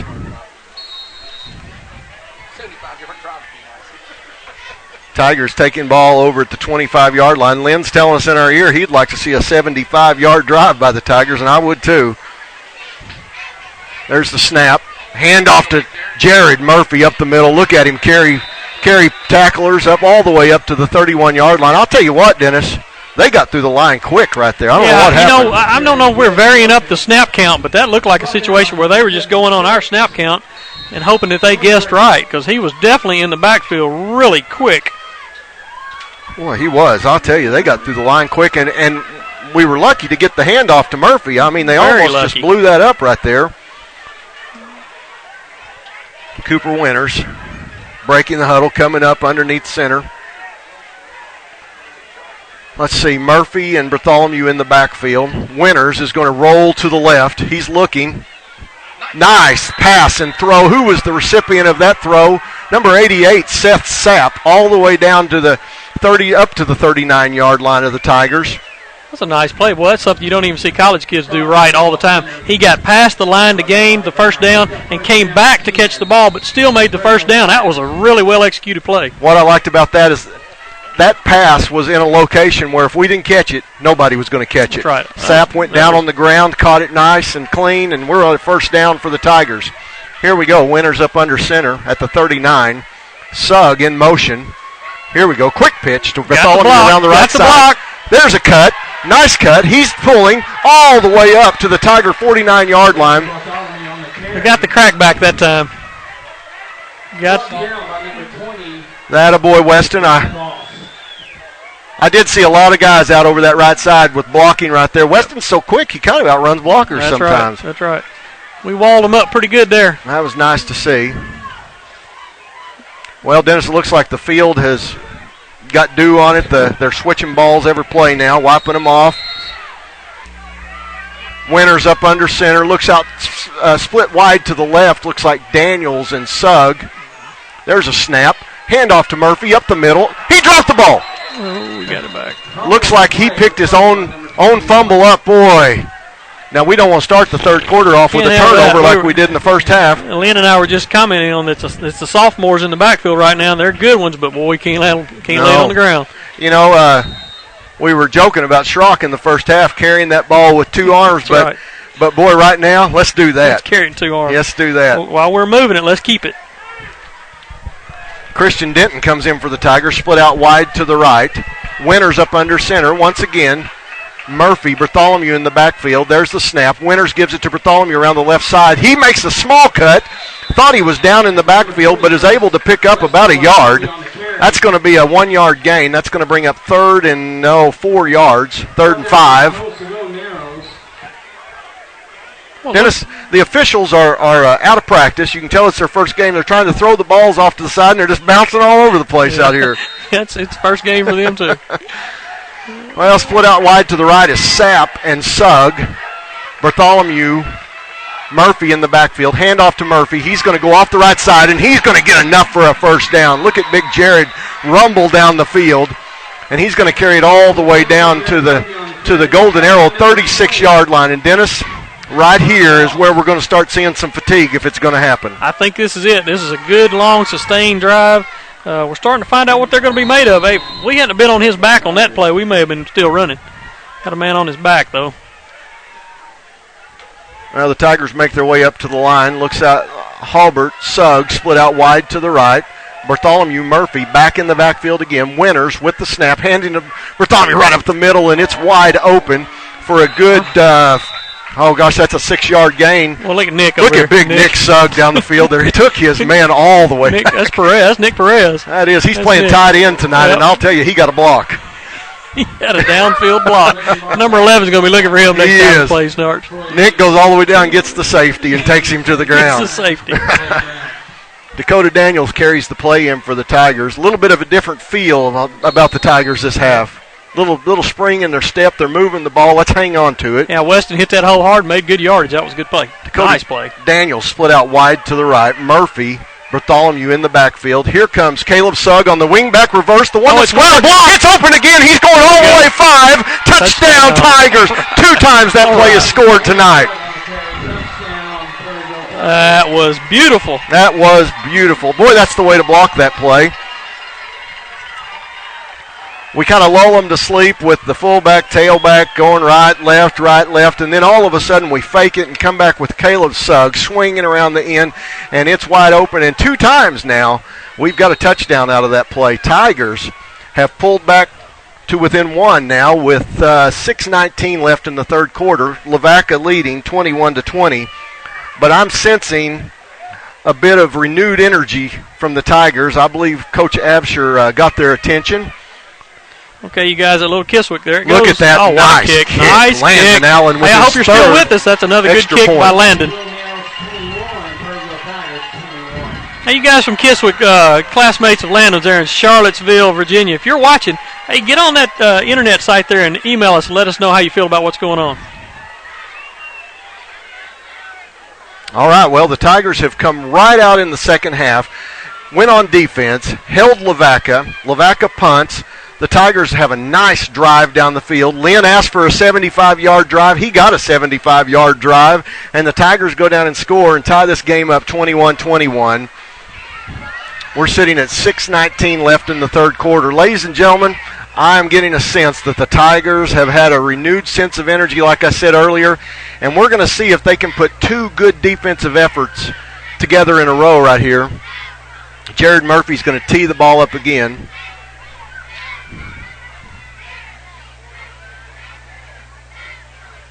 He's calling for timeout. I think he's needing to tie his shoe up out there. He's ready now. He's ready.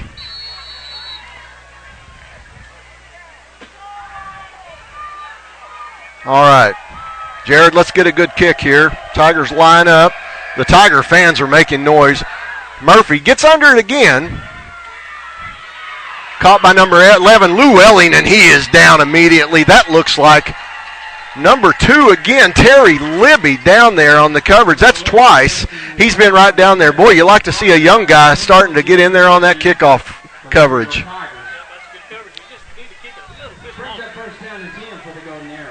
We just need him to kick it just a little bit deeper. A little bit deeper. Good coverage, just need a little more depth on that kick. Well, here come the Golden Arrows once again. This is their second possession of the third quarter. They had to punt on their first one. They punt to the Tigers, and they drive down 75 yards and score. So we need the Tigers right here to come back with a good defensive effort again, stop the Golden Arrows, and let's take it down the field again. McNally under center. He's throwing a little screen to the left to Llewellyn. Looks like Nick Perez and Stephen Thomas out there, but maybe R.T. Waddell initially on the grab. It's going to be about a 6 to 7 yard gain for the Golden Arrows, bring up 2nd and 4. Did a better job of defending that, even though they got maybe 6 yards out of it. That's a little better job of defending it. Teague takes the ball out for the Golden Arrows. He's going to split out wide to the left. He's their dangerous receiver. McNally's in the shotgun now. There's the snap. He's going to just keep it. That's a called run, and boy, there was a missed tackle again. And he's still running. I'll tell you what, that boy can run. Finally taken down by Skylar Ellis, but not before he carries the ball all the way down to the 45-yard line of the Tigers. Missed tackles again, Dennis. Missed tackles. Missed tackle right up the gut. Had him there in the middle and missed him. Brings up another Lavaca Golden Arrow. First down.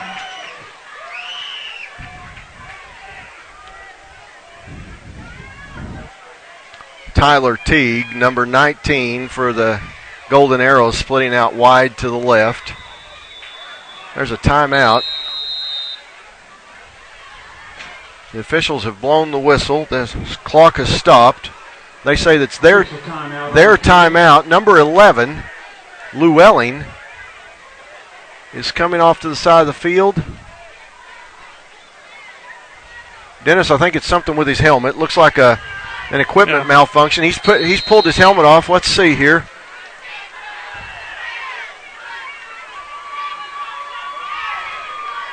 He might have got his bell rung a little bit. Well, he might have the coach over there running his finger in front of his eyes. They're checking him out. He's taking a drink, got his helmet off. Here we go. McNally's in the shotgun. Teague out to the left. He's looking left. Oh, and he almost drops the ball.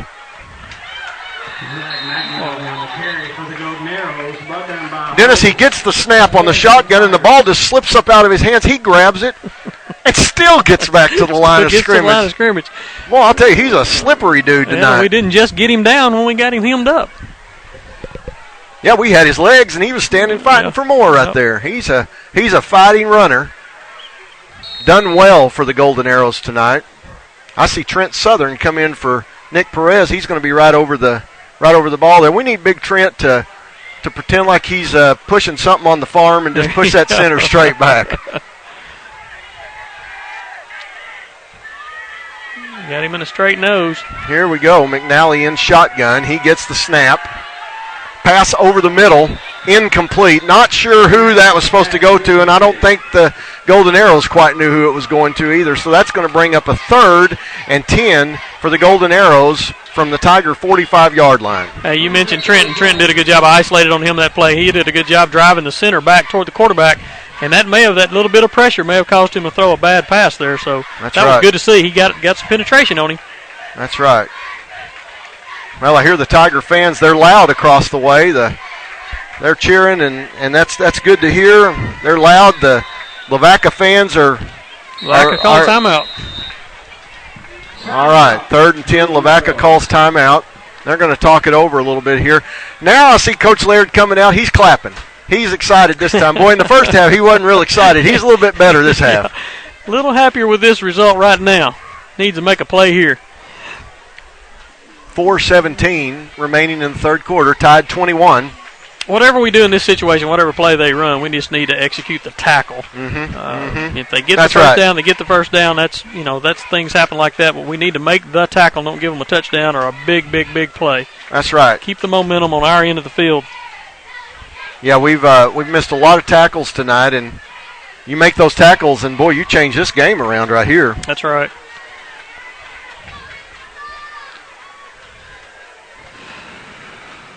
Coaches are still out talking to their teams on the field. Ball is at the Tiger 45-yard line. It's about 3rd and 10 for the Golden Arrows.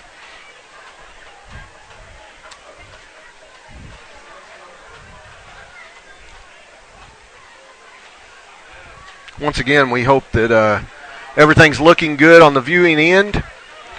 We appreciate everyone who's watching and telling us that you're watching. It's nice to know that you're out there, and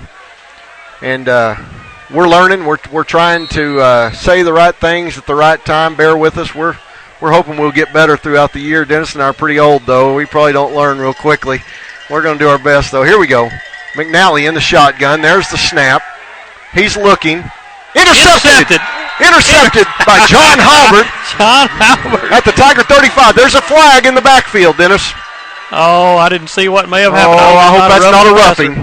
There we go. Right. All right. That interception's going to stay now. Here comes the Tiger offense back out onto the field. Well, they picked on old John on that corner all night long, and finally he just stopped it. John got a little redemption there. That's a good job. That's a good stop. He was tired of that. He stepped in front of that pass, made an interception. Here come the Tigers. They're in the huddle. They're going to come up for 2 stops in a row now, Dennis, in the third quarter. Right. First down and 10 for the Prairie Grove. All right, here comes the offense. 1st and 10 from their own 35.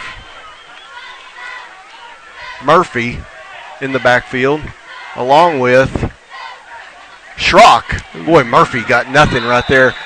Winters took the snap, handed to Murphy, and absolutely nothing right there. Schrock was in it as a lead blocker, and Murphy never got around there with him on the edge. Had some big meat up in there too. Number 70's coming off the field. He was in there stuffing up that play. He did a good job.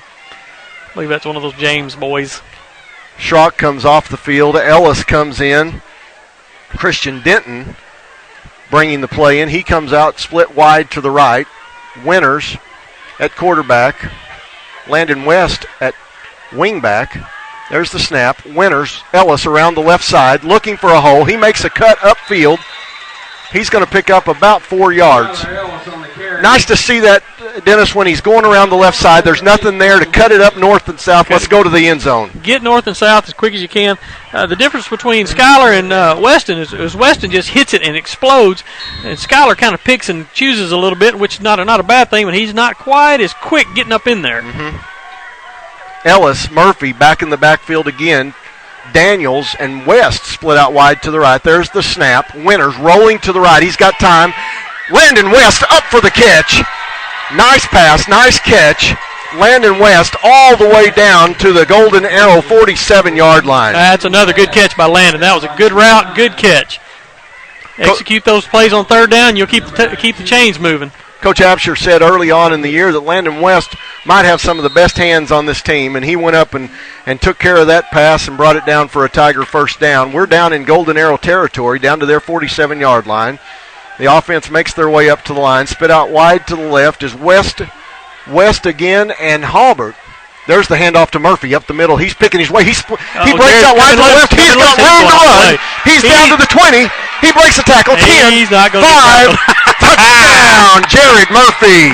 Big Jared Murphy rumbles off to the left side for a Tiger touchdown. Yeah, Jared's got plenty of speed, but I guarantee he's got the stiff arm to back that up. Well, there we go. Boy, Dennis, we are racking up some rushing yards tonight. The Prairie Grove fans are excited. The band's playing the fight song. We're out on the field to kick another extra point. Landon Allen's lining up again.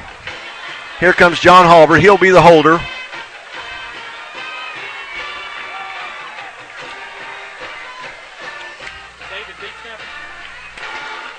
Yeah, David Lehman's deep snapping. Got the trio here. See how it works again. There's nice a snap, good down, hold. kick up. Uh-oh. It's straight up. Oh. No good. Off to the left, I believe. He caught it wrong on his foot right there. That's all right. That's all right. We've got a lead, and we'll take that lead. Tigers lead 27-21. And you know what? If we get another defensive stop, we'll go down and score, and I'll guarantee you Coach Absher will probably go for two, even that dude back he up. He might just do it. That's right. I hope we get that opportunity. I do, too. Hey, Dennis, I see Landon Allen with his tee. He's going to kick off. That'll be interesting. We'll see Let's see how that works, because I guarantee he's got a strong leg. He can rear back, and let's just see if he can put this dude down the field. Tigers, our kickoff team, is huddled up on the far side of the field. Coach Elder kind of handles the special teams for the Tigers. They're all gathered around Coach Elder. He's talking to them. Here they come out on the field. Landon Allen coming up. He's going to put his tee down. This is his first kickoff of the night. First kickoff of the year. First kickoff of the year, that's right. All right, Landon. Relax. Put a foot into that dude.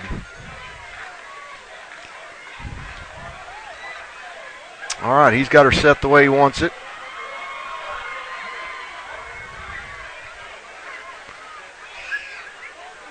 John Halbert's going to come up. He's going to get the team ready. Here comes Landon. Hey, look at that kick. Now we're going all the way down to the 10, 12, 11-yard line. Cover the kick. Good effort by Caleb Sugg. Coming in there and hitting. Caleb Llewellyn was carrying that ball back. Caleb Sugg comes in, takes one-on-one, and takes him down at the 22-yard line. That's better right there. That is better. That puts them back. Lynn and I looked at halftime, and their starting field position throughout the first half was just fantastic. It was, absolutely. This is a lot better position for us. Gives your defense a chance to make a play. All right, here we go, ladies and gentlemen. Tyler Teague, the nifty receiver for the Golden Arrows, carries the play into the huddle. McNally in the shotgun. 2:21 remaining in the third quarter. Tigers lead 27-21. There's the snap. There's a fake. He's rolling to the right. Stephen Thomas is chasing. He's looking back to the left. Oh! Over the hands of number 6, Nicholas Brown, and in comes Jacob Call to make a hit on the receiver. Hey, Jacob was in position to make a good play. Glad it was overthrown, but Jacob was in position to make a play. I think he might have even caused the receiver to miss that if he'd had a chance to catch it, but that was a good rush there. We pushed him to the right side, throwing back across his body. That's a recipe for disaster. That is dangerous. And if we can make them do that every time, we may have some success on some interceptions right there. Yeah, that makes this second down a lot tougher. Second down and 10 for the Golden Arrows from the 22-yard line. McNally under center. He hands off to Overby. No, he kept it. He's going around the right side, and there is nothing there. Up. I see Spencer Brown. Woo! We got lucky right there, Dennis. Yep. There was some pushing going on, and Spencer at the last moment does a push and actually pushes the Lavaca man down to the ground, and it was borderline, almost late, and I could just see almost a flag coming out, but we made it. That's going to be 3rd and 9 now for the Golden Arrows. The ball is at the 25-yard line, their own 25. Tigers have done well again, stuffing the Golden Arrows right here, and we're going to see what they've got on 3rd down. Teague splits out wide to the left. McNally, he's going to come up under center, and there.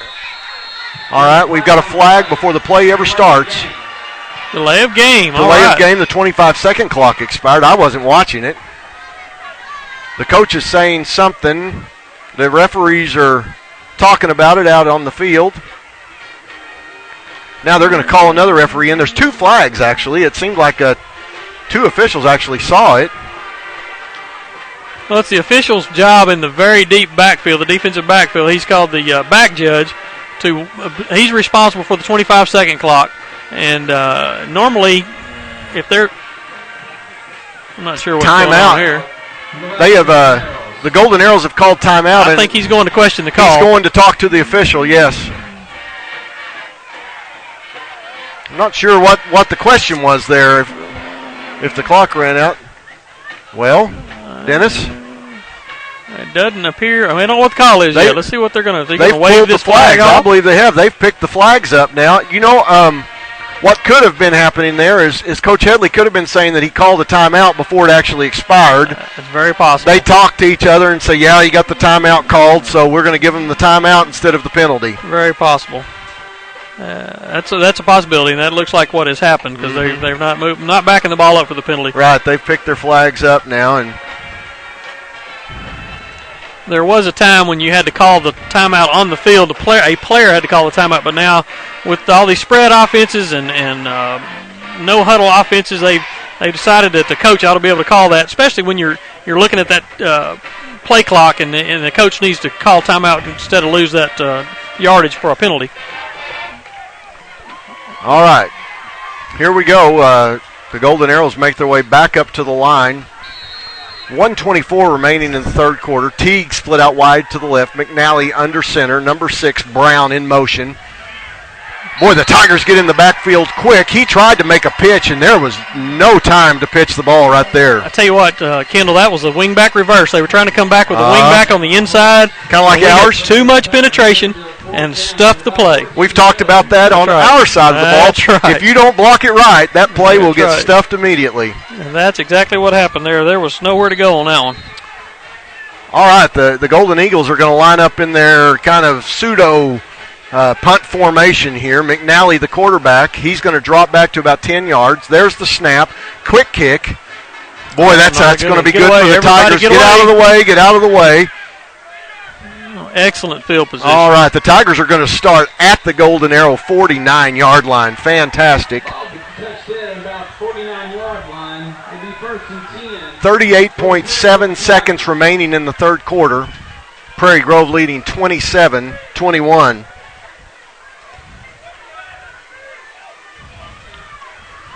Once again, ladies and gentlemen, we want to remind you that at halftime we kind of stopped everything, lowered the quality of what we're pushing out to you.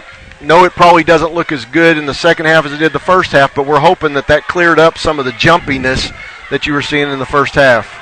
Well, here come the Tigers to the line. Cooper Winters in. Schrock and Bartholomew in the backfield. Sapp split right to the right. Here's a quick pitch to Bartholomew. Oh, we got the block. Back. There's a good block. Look at Bartholomew. He goes up the side. Seth Sapp cracked back and got a beautiful block. That gave Weston Bartholomew room to make the corner, and that's going to be a first down for the Tigers. Beautifully executed play. 2 good blocks were made on that play.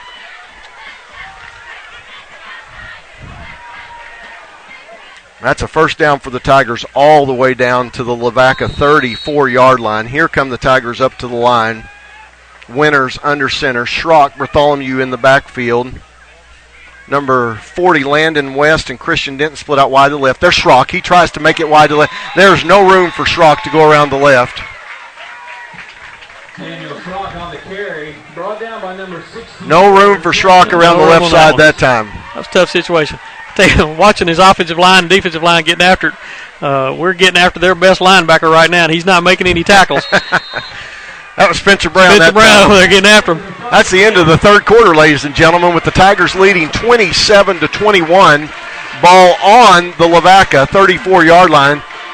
I just want to recognize one of our listeners, Brian Walker, our viewers. Brian Walker just made the comment that watching Weston Bartholomew run reminds him of his daddy, Mitch Bartholomew, who he watched run back in Mitch's day. Mitch Bartholomew was a sophomore when I was a senior. I was the center, and Mitch was the tailback as a sophomore. And I swear, if you could see them both out there together, you'd think they were twins. I mean, they run like each other, they walk like each other.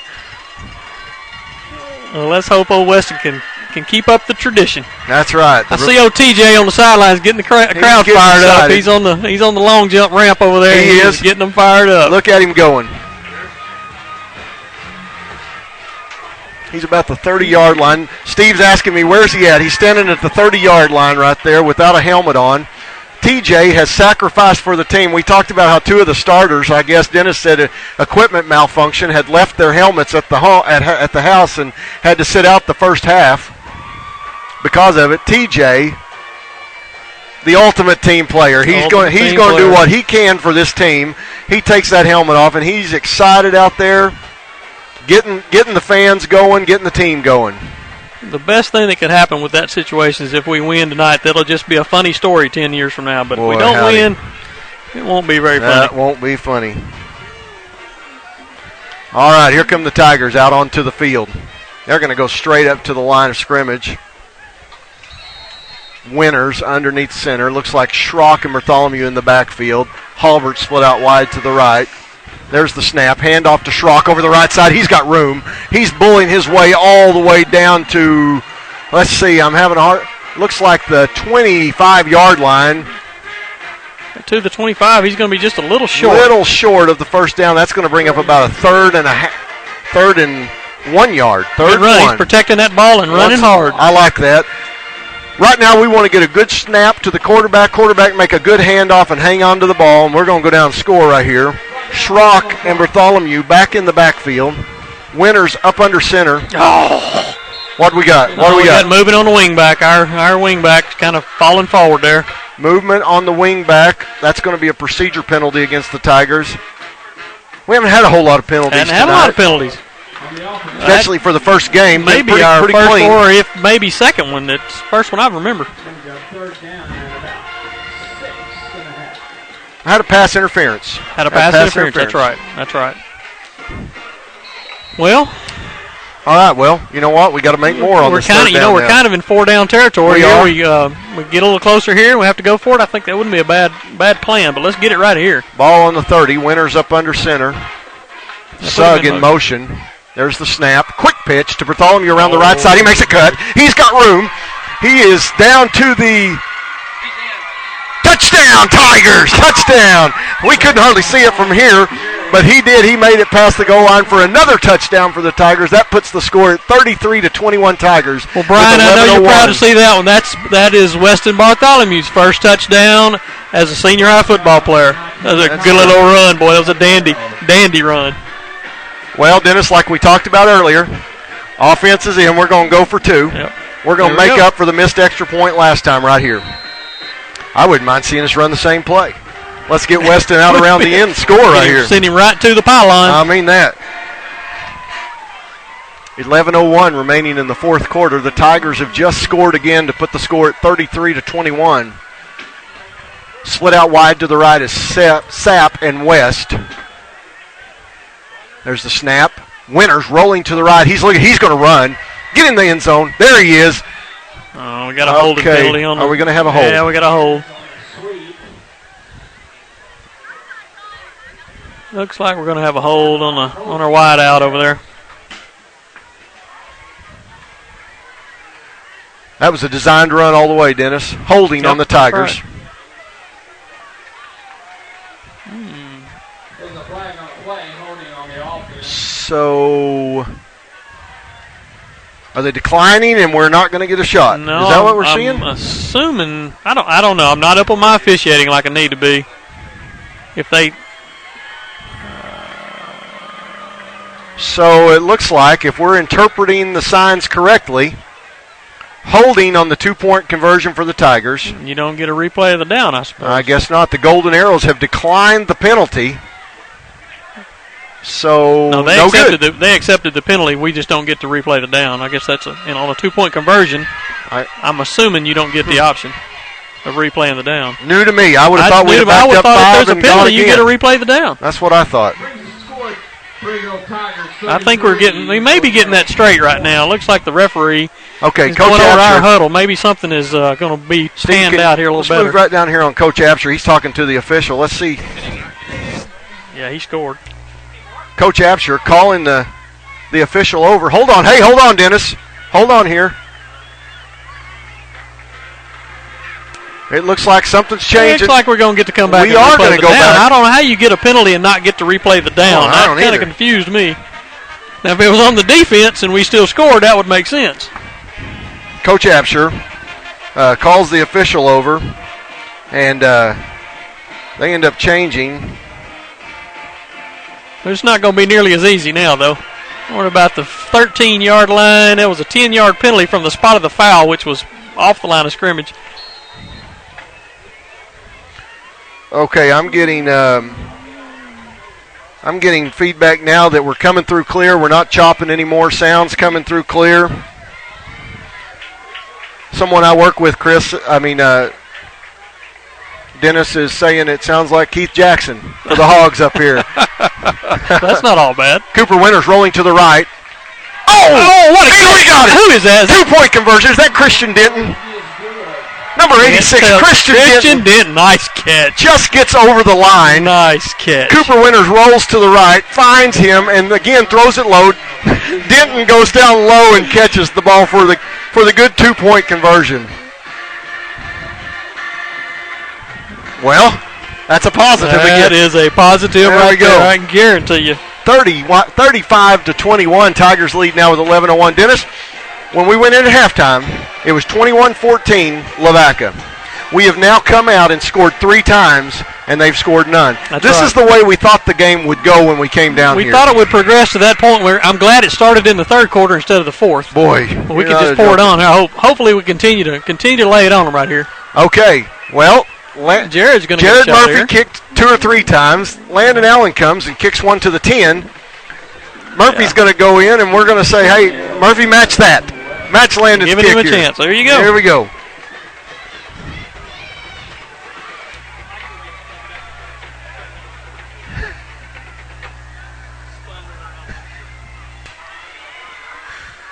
Jared's ready. He's got her teed up. The Tigers are feeling better. I'm feeling better. Dennis is feeling better. I'm feeling better. Tigers lead by 14. Murphy's ready. Here he comes. Oh, well, that's a little better. Here we go. Cover the kick. Number 6. Oh! Boy, I mean, he just ducked right through there. Did we not? We had 3 guys that were just about to swarm him. Number 6. All 3 of them missed him. Nicholas Brown carries that and then just kind of dives through 3 tacklers and ends up falling. Houdini. A Houdini act right there. That was one of his 9 lives right there. I don't know how he did that. Well, the defense has dominated in the second half. Yeah. Let's see what they can do here. We'd like to see that happen again. Tyler Teague splits out wide to the left. McNally's back under center. Fatigue, Dennis, I believe, setting in. It has getting them. Number 11, Llewellyn, in motion. There's a handoff to Llewellyn. And he's taken straight down by big Jared Murphy here, playing the left defensive end for the Tigers. Yeah, he was kind of treated rudely there, didn't he? Treated him rudely. That's a gain of 1 yard. That's going to be 2nd and 9 for the Golden Arrows. The ball's on their own 34-yard line. Trent Southern comes back in at nose for Nick Perez.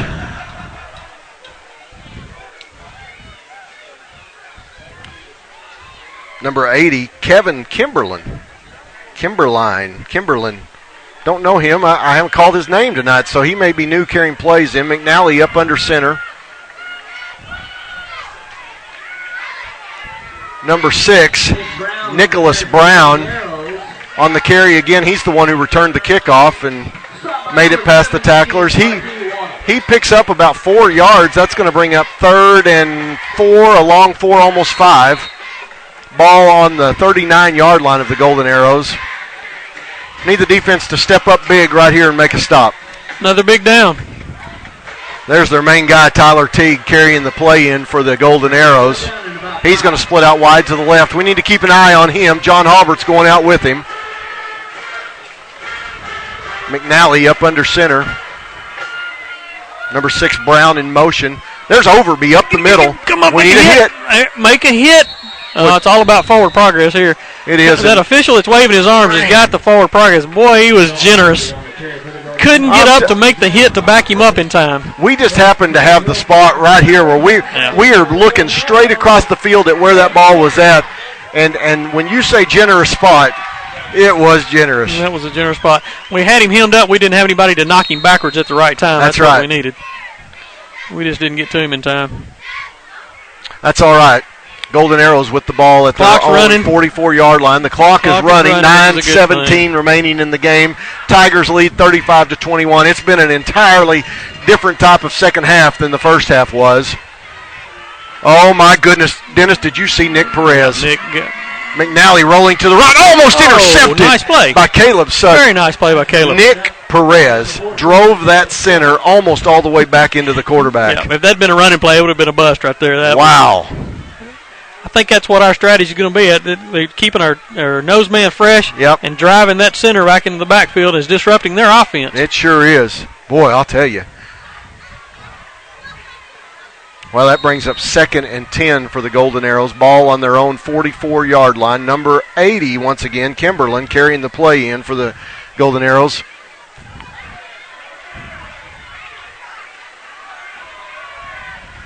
McNally comes up to the line of scrimmage, up under center.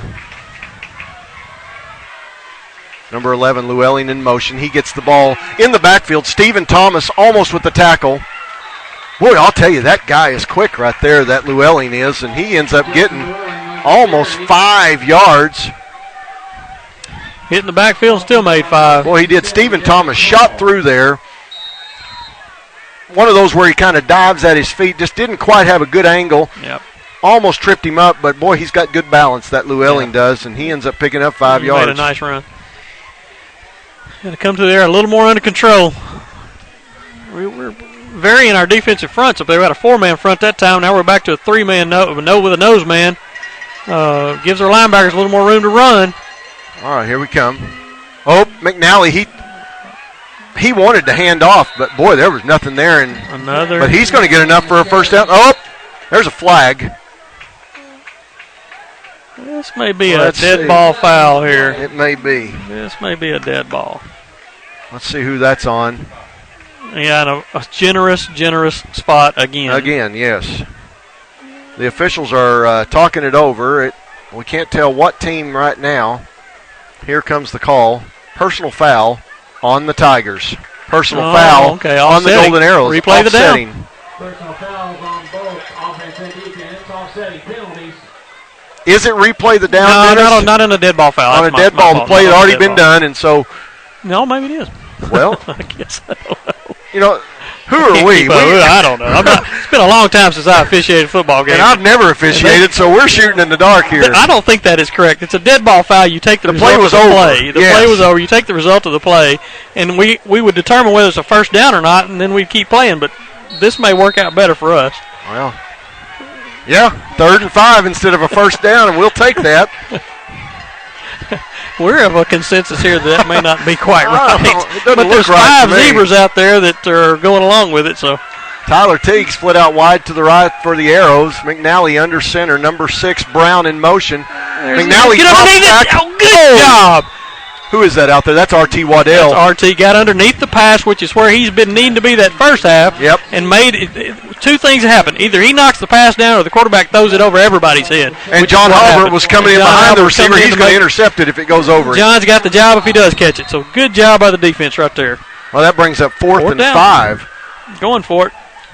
Well, they kind of have to right here, Yeah, Dennis. they're kind of in a position. You know, we're in the fourth quarter with 8:04 remaining. They're down 14. They've got to go for this. This is a big, big stand for the Tigers.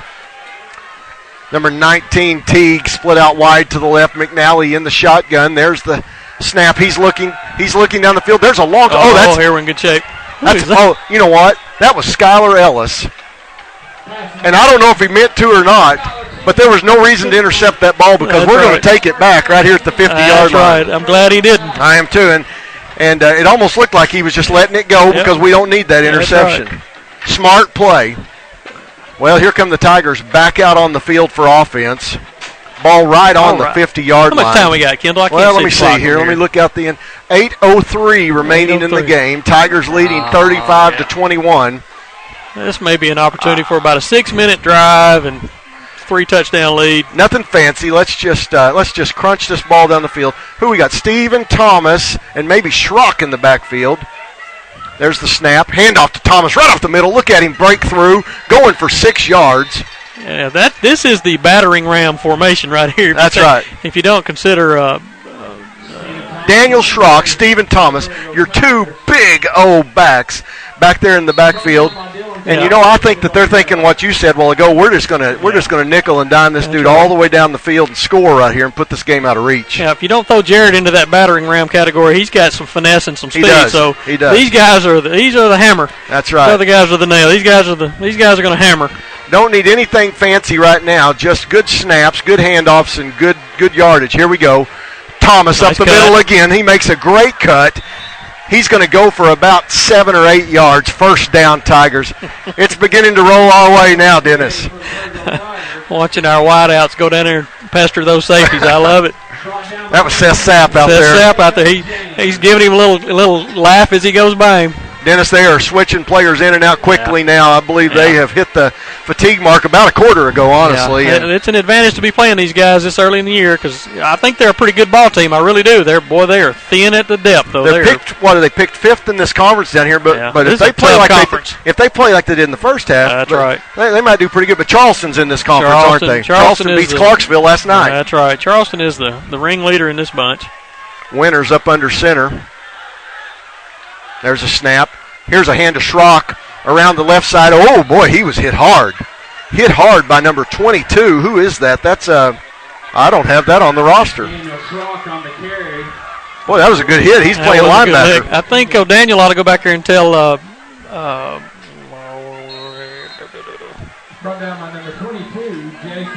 Dalton Kurtzinger that's the guy you ran by. Dalton Kurtzinger playing guard for the Tigers. Pulled out there and looked good. If he'd had the ball, he'd have scored.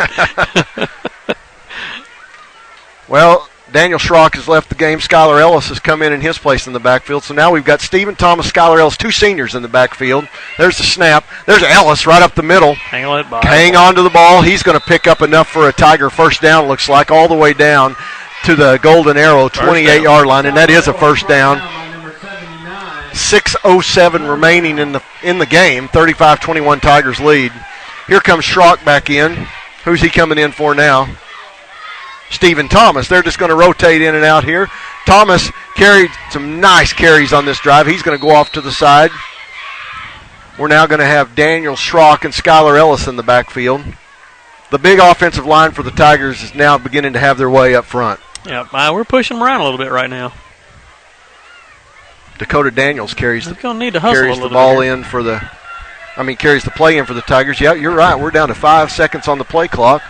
3, 2, and there's the snap. Handoff right up the middle to Big Schrock. He's bulling his way down. Don't know that he got a whole lot right there. That's okay to run the play clock down like that if you're intending to. That's right. They gave him a yard. Dennis, last week in our game against Huntsville, Dalton Kurtzinger hurt his ankle. Set out about 3 days of practice this week. And I saw Jacob Caldas come in for him at guard. I'm sure that ankle's getting a little tender now after a whole game. Probably is. And he's probably getting a little conditioning there. He's a little tired, had sitting out all that practice. 5 minutes remaining in the game. There's a snap. Cooper Winters is going to roll to the right. He's just going to keep it. There's a cut up field. We got a flag. Look at Winters. He's still going. He's going to score. Now, will that count? No. Well, it's going to depend on the call. Over there. I don't know how it can be a clipping, but it's in a position to be a clipping penalty. You know, Winters goes out there and just rolls off a guy and goes scores. Everyone stopped thinking when the flag went, the play is over. Yep. Oh, it's a holding. Okay, well, I didn't think it was a clipping, but it could have been a hold. It was hard to tell. You know, I think Winters runs about a 4.5 or 4.6 40, and right there down the side, he kicked it in and was pretty quick down the sideline. Once he got going north and south, he was boogieing pretty good. Well, you know what? That ran some clock off the clock. More time off the clock. We're down to 4:55. Everything's kind of working in our favor in that area. So. 35-21 Tigers. Split out wide to the left. Halbert and West. Winters, he's going to play clock's at 12. He's just standing waiting, ladies and gentlemen. 10, 9, 8, 7, 5 on the play clock. There's the snap. Handoff. That's Schrock up the middle. Look at him, bullies way down. You know, I saw this. This may be a little bit of youth on the quarterback, and he's doing a good job of letting that play clock run down, but I'm going to tell you what, they need to let that play clock run down while they're in the huddle, because it is tough on those offensive linemen to get down in that stance and hold that stance for 7 or 8 seconds while they're waiting on the snap of the ball. That's a good point. Break that huddle, get to the line quickly, and then go ahead and run the play. Yeah. You know, if you get up there, if you run it 3 seconds too quick, well, that's not a big deal. Stay in that huddle a little longer. That's right. Well, Schrock picked up about 4 right there. That's going to be 3rd and 10. I can't quite see who's in the backfield right now. Winters. Good shape here. There's the snap. There's the fake. There's Landon West on the wingback reverse. Run, Landon. He's got the... Look at him cut back and touchdown, Landon West. I'll tell you, I thought he was caught over on the far sideline, and he cuts back and scores. Landon West with a touchdown. Attaboy, Landon. Attaboy, Landon. Landon kind of gave him that old lip leg. He did. He gave him the lip leg. 3:41 remaining in the fourth quarter. Tigers 41. Tigers 41. Arrows 21. All right. Well, good job. Landon Allen back out on the field to kick for the Tigers. All right. He kind of hit that last one a little fat. He did. It was a little fat. Let's see if he can drive this one out here. You know, Dennis, he has his own tee. It's a 1-inch tee, and last week in the Huntsville scrimmage, he couldn't find his tee. So his dad said he bought him 2 extra to keep over there. Well, good deal. Oh, get the hold. Ball was down. Landon was ready to kick. Not getting the snap to the holder very well tonight. Consistently, anyway. Procedure on the Tigers. We're going to back up 5 yards. No, that snap's got to be better than that. I can say that. That's my son doing it. Coach him up a little bit in the yard. I'll have to get out in the yard. Here we go. All right, the Tigers line up. Dennis, this is going to be a 25-yard extra point. Snap, down, kick. That's good. If it's online. And it's good. hey, that'll bode well for the future right there. Confidence in a 25-yard field goal. Hey, that's it right there. 3:41 remaining in the game. Tigers now lead 42-21. Boy, what a second half. What a second half. What a second half. Well, we hoped it would be like this, and, it looked a little shaky there with Lavaca scoring at the end of the first half, right at the end. Ooh, put a scare into us. I think, I believe Coach Apsher probably gave them a pretty good pep talk in the locker room at halftime. Made some good adjustments. It's one thing to go in and at halftime and really, to rip your players, chew them out and get them fired up even. That's one thing. But you still have to coach them. You got to make corrections. That's right. And they have made corrections defensively for sure because they've made plays on the defensive side of the ball tonight in the second half. So they've definitely made some good adjustments. We'll look at our stats here in a second, but the Tigers have come out and outscored the Arrows 27-0 in this second half. Nice effort. Yep. And Jared is kicking again. Jared Murphy kicking off for the Tigers again. We're just going to have a tandem of kickers this year.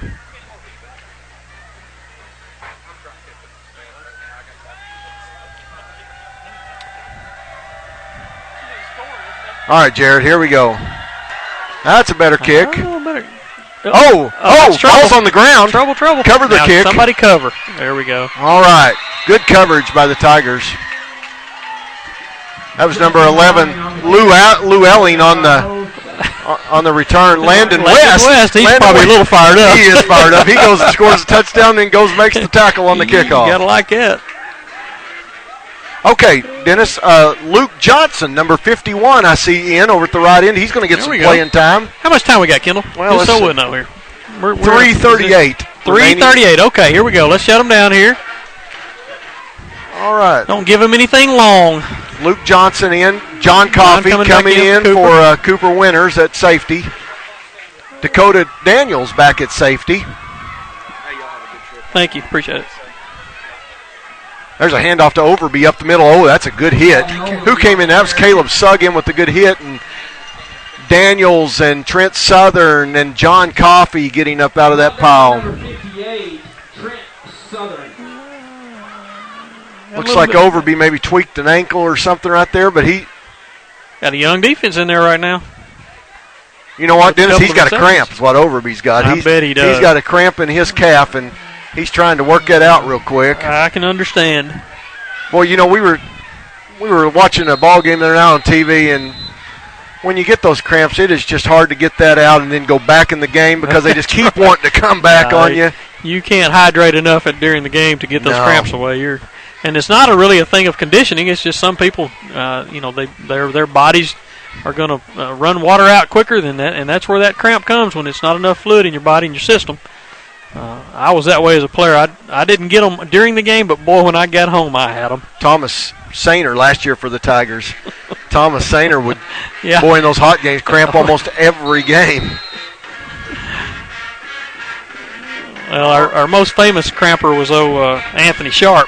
Anthony Sharp, yes, he did. Anthony Sharp made having cramps almost a profession out here. He would drink pickle juice and everything. During the second quarter, he'd get cramps. Yeah.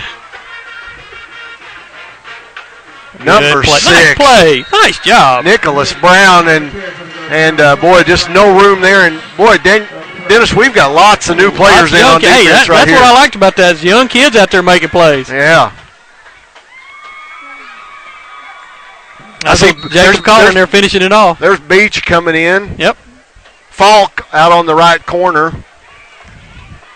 Libby over here on this side. Hey, it's good to see Aaron out there. Aaron's one of those kids that's got a big old heart. I tell you what, he'll do anything you ask him to do. He'll play the scout team offense, scout team defense.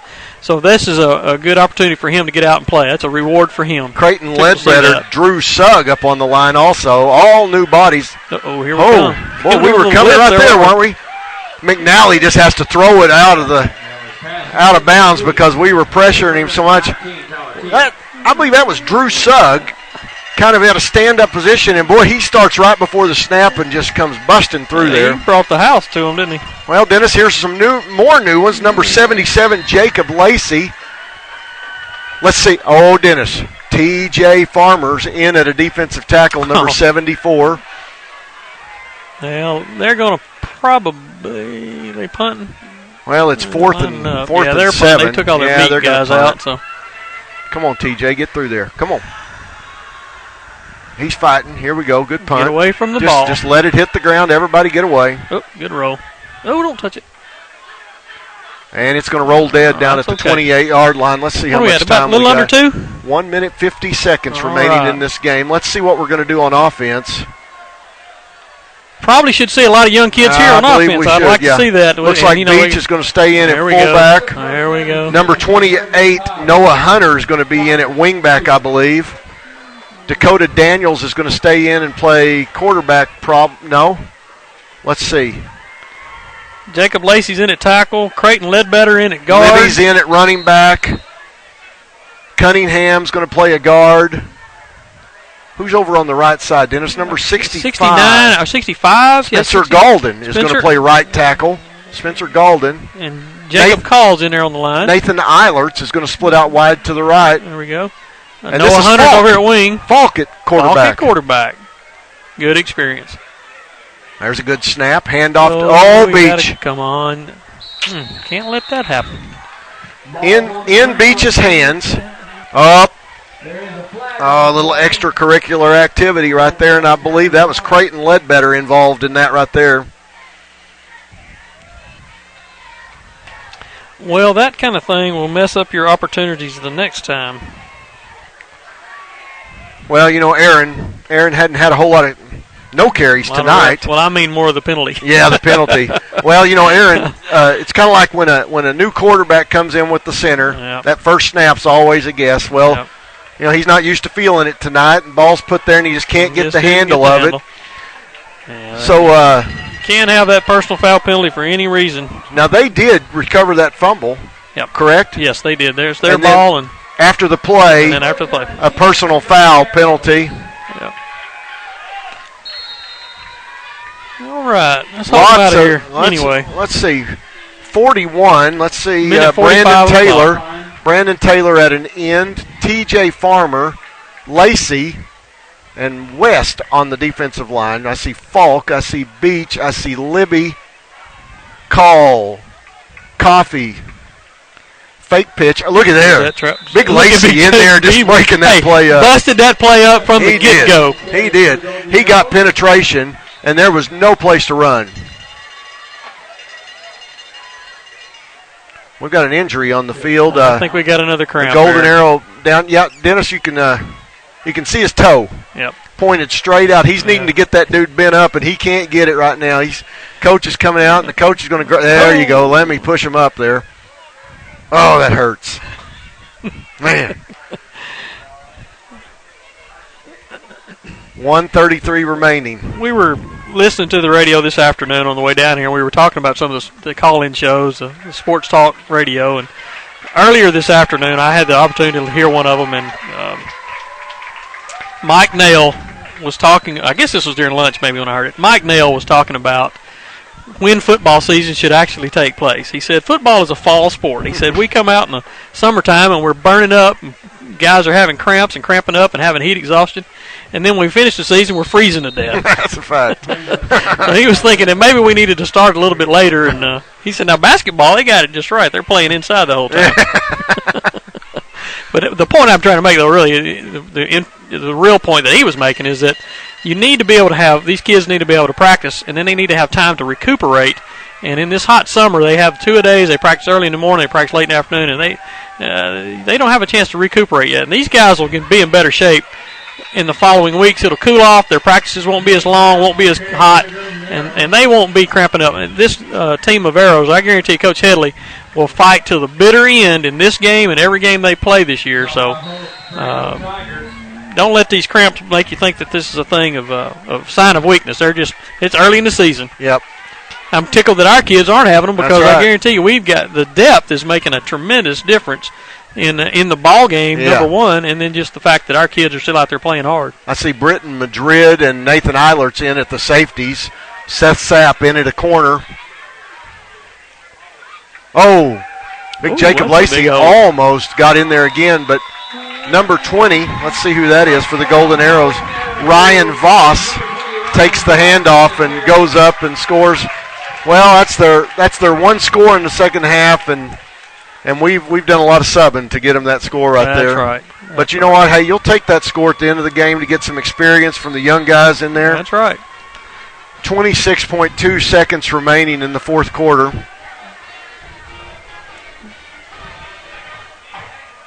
Oh, good deal. This ball game is almost over. The Tigers, fantastic second half. Golden Arrows are going to go for 2 here. They're going to get it. That's going to make the score 42-29. 42-29 with 26.2 seconds remaining. 22. Kendall, we haven't mentioned this tonight, and I know you've thought about it a little bit, the banquet that we had for the seniors. That's right. Last week. One of the things that the difference between this team and maybe the team that was here or played Lavaca last year was, they weren't really thinking about Lavaca.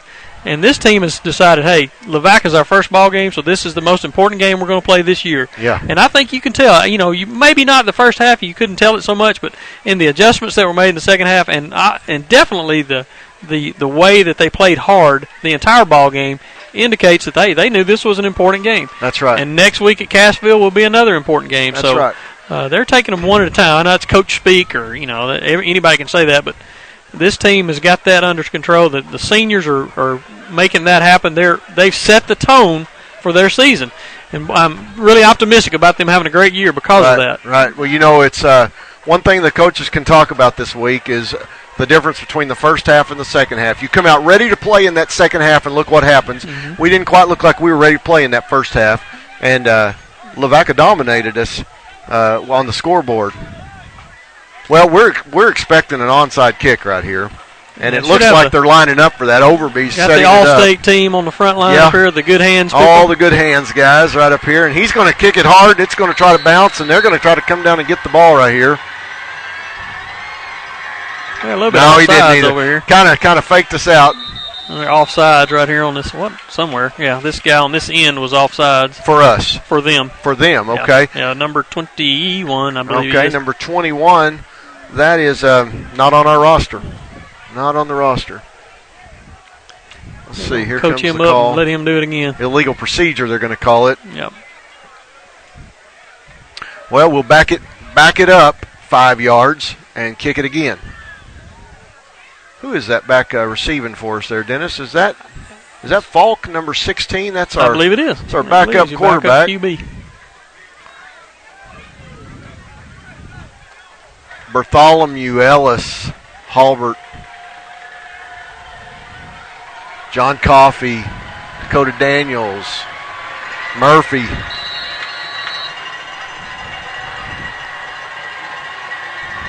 Boy, the Tiger fans are loud. Here comes Falk. He's going to take it on the run. Look at him go. Hey, he's pretty fast. Here we go. Now, we were talking about the pushing right there. Yeah, it's okay when we do it. I think that was Landon West that just picked him up from behind and just took him about 4 more yards down the field. I still don't think that's legal, but it's okay when we do it, I guess. Oh, boy. Oh, we shouldn't have too much time left in this game. We can fall on the ball here, take a knee. 18.6 seconds. Getting that victory formation. There we go. Ball out at about the 49. That. Hey, I want to make another comment or a little shout-out to the fans over there. We got a really good crowd tonight. Well, we do. And I tell you what, the difference between this crowd and normal crowds is the Palm Squad in there cheering with the cheerleaders. That's right. Look at that. They have made plenty of noise. We can hear them loud and clear over here, and they have really done a good job. It's added a lot to the football game tonight. I'm really, really proud to see that and impressed with it. Look at Beach. Beach up the middle. All the way down to the 35-yard line. Well, that's all right. Let the kid fumble the ball and put him back in and give him the ball again. That's right. That's all right. Dakota Daniels in at quarterback, hands off to Beach right up the middle, and Beach rambles for about 19 yards. 12.3 seconds, and it's running. It's going to run out on us right here, and that's going to be it. The Tigers have come back in the second half to win this ball game, 42-29 over Lavaca. Great effort in the second half. That was a better second half. Lynn, are you up to date on the stats? Well, let me see what we got so far. It looks like 20-15 in first downs. Is that right? 395 rushing yards? Lynn says it's going to be higher than that. Over 395. That'll be over 400 yards rushing for the Tigers. 48 yards passing. We're going to have a total of close to 500 total yards to their 270. They had 200 at halftime. Dennis, we held them to 70 yards in the second half. That is an awesome defensive performance. Good turnaround by the defense. It certainly helps when your offense is scoring and it puts them in a position to have to score. Kind of takes them out of maybe some of the things they can do offensively. So it's a team sport. Hey, the defense stepped up and made great stops early. And the offense started moving the ball up and down the field. Hey, great win. Good way to start the season. Ladies and gentlemen, be sure and join us next week as we go to Cassville, Missouri. Once again, we'll check on that to see if we have permission to broadcast from up there. If we do, I'll put it on the website. Be sure and check www.pgtigersonline this week for information about the broadcast. I'm going to play you one more commercial here to let you know about Prairie Grove Telephone Company before we leave you.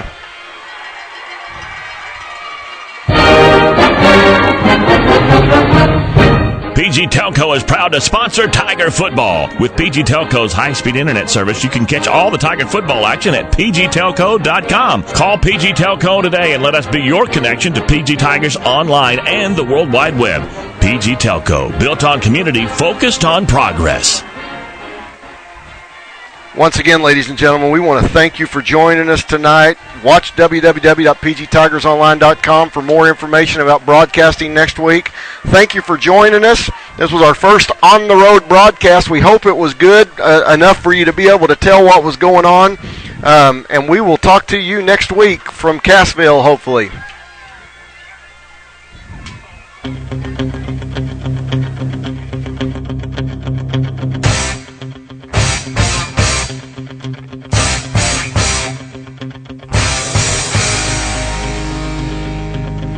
This has been Prairie Grove Tiger Football. This broadcast made possible by Prairie Grove All Sports Booster Club and by the generous donations of the Prairie Grove Telephone Company. Be sure to visit www.pgtigersonline.com for all your Tigers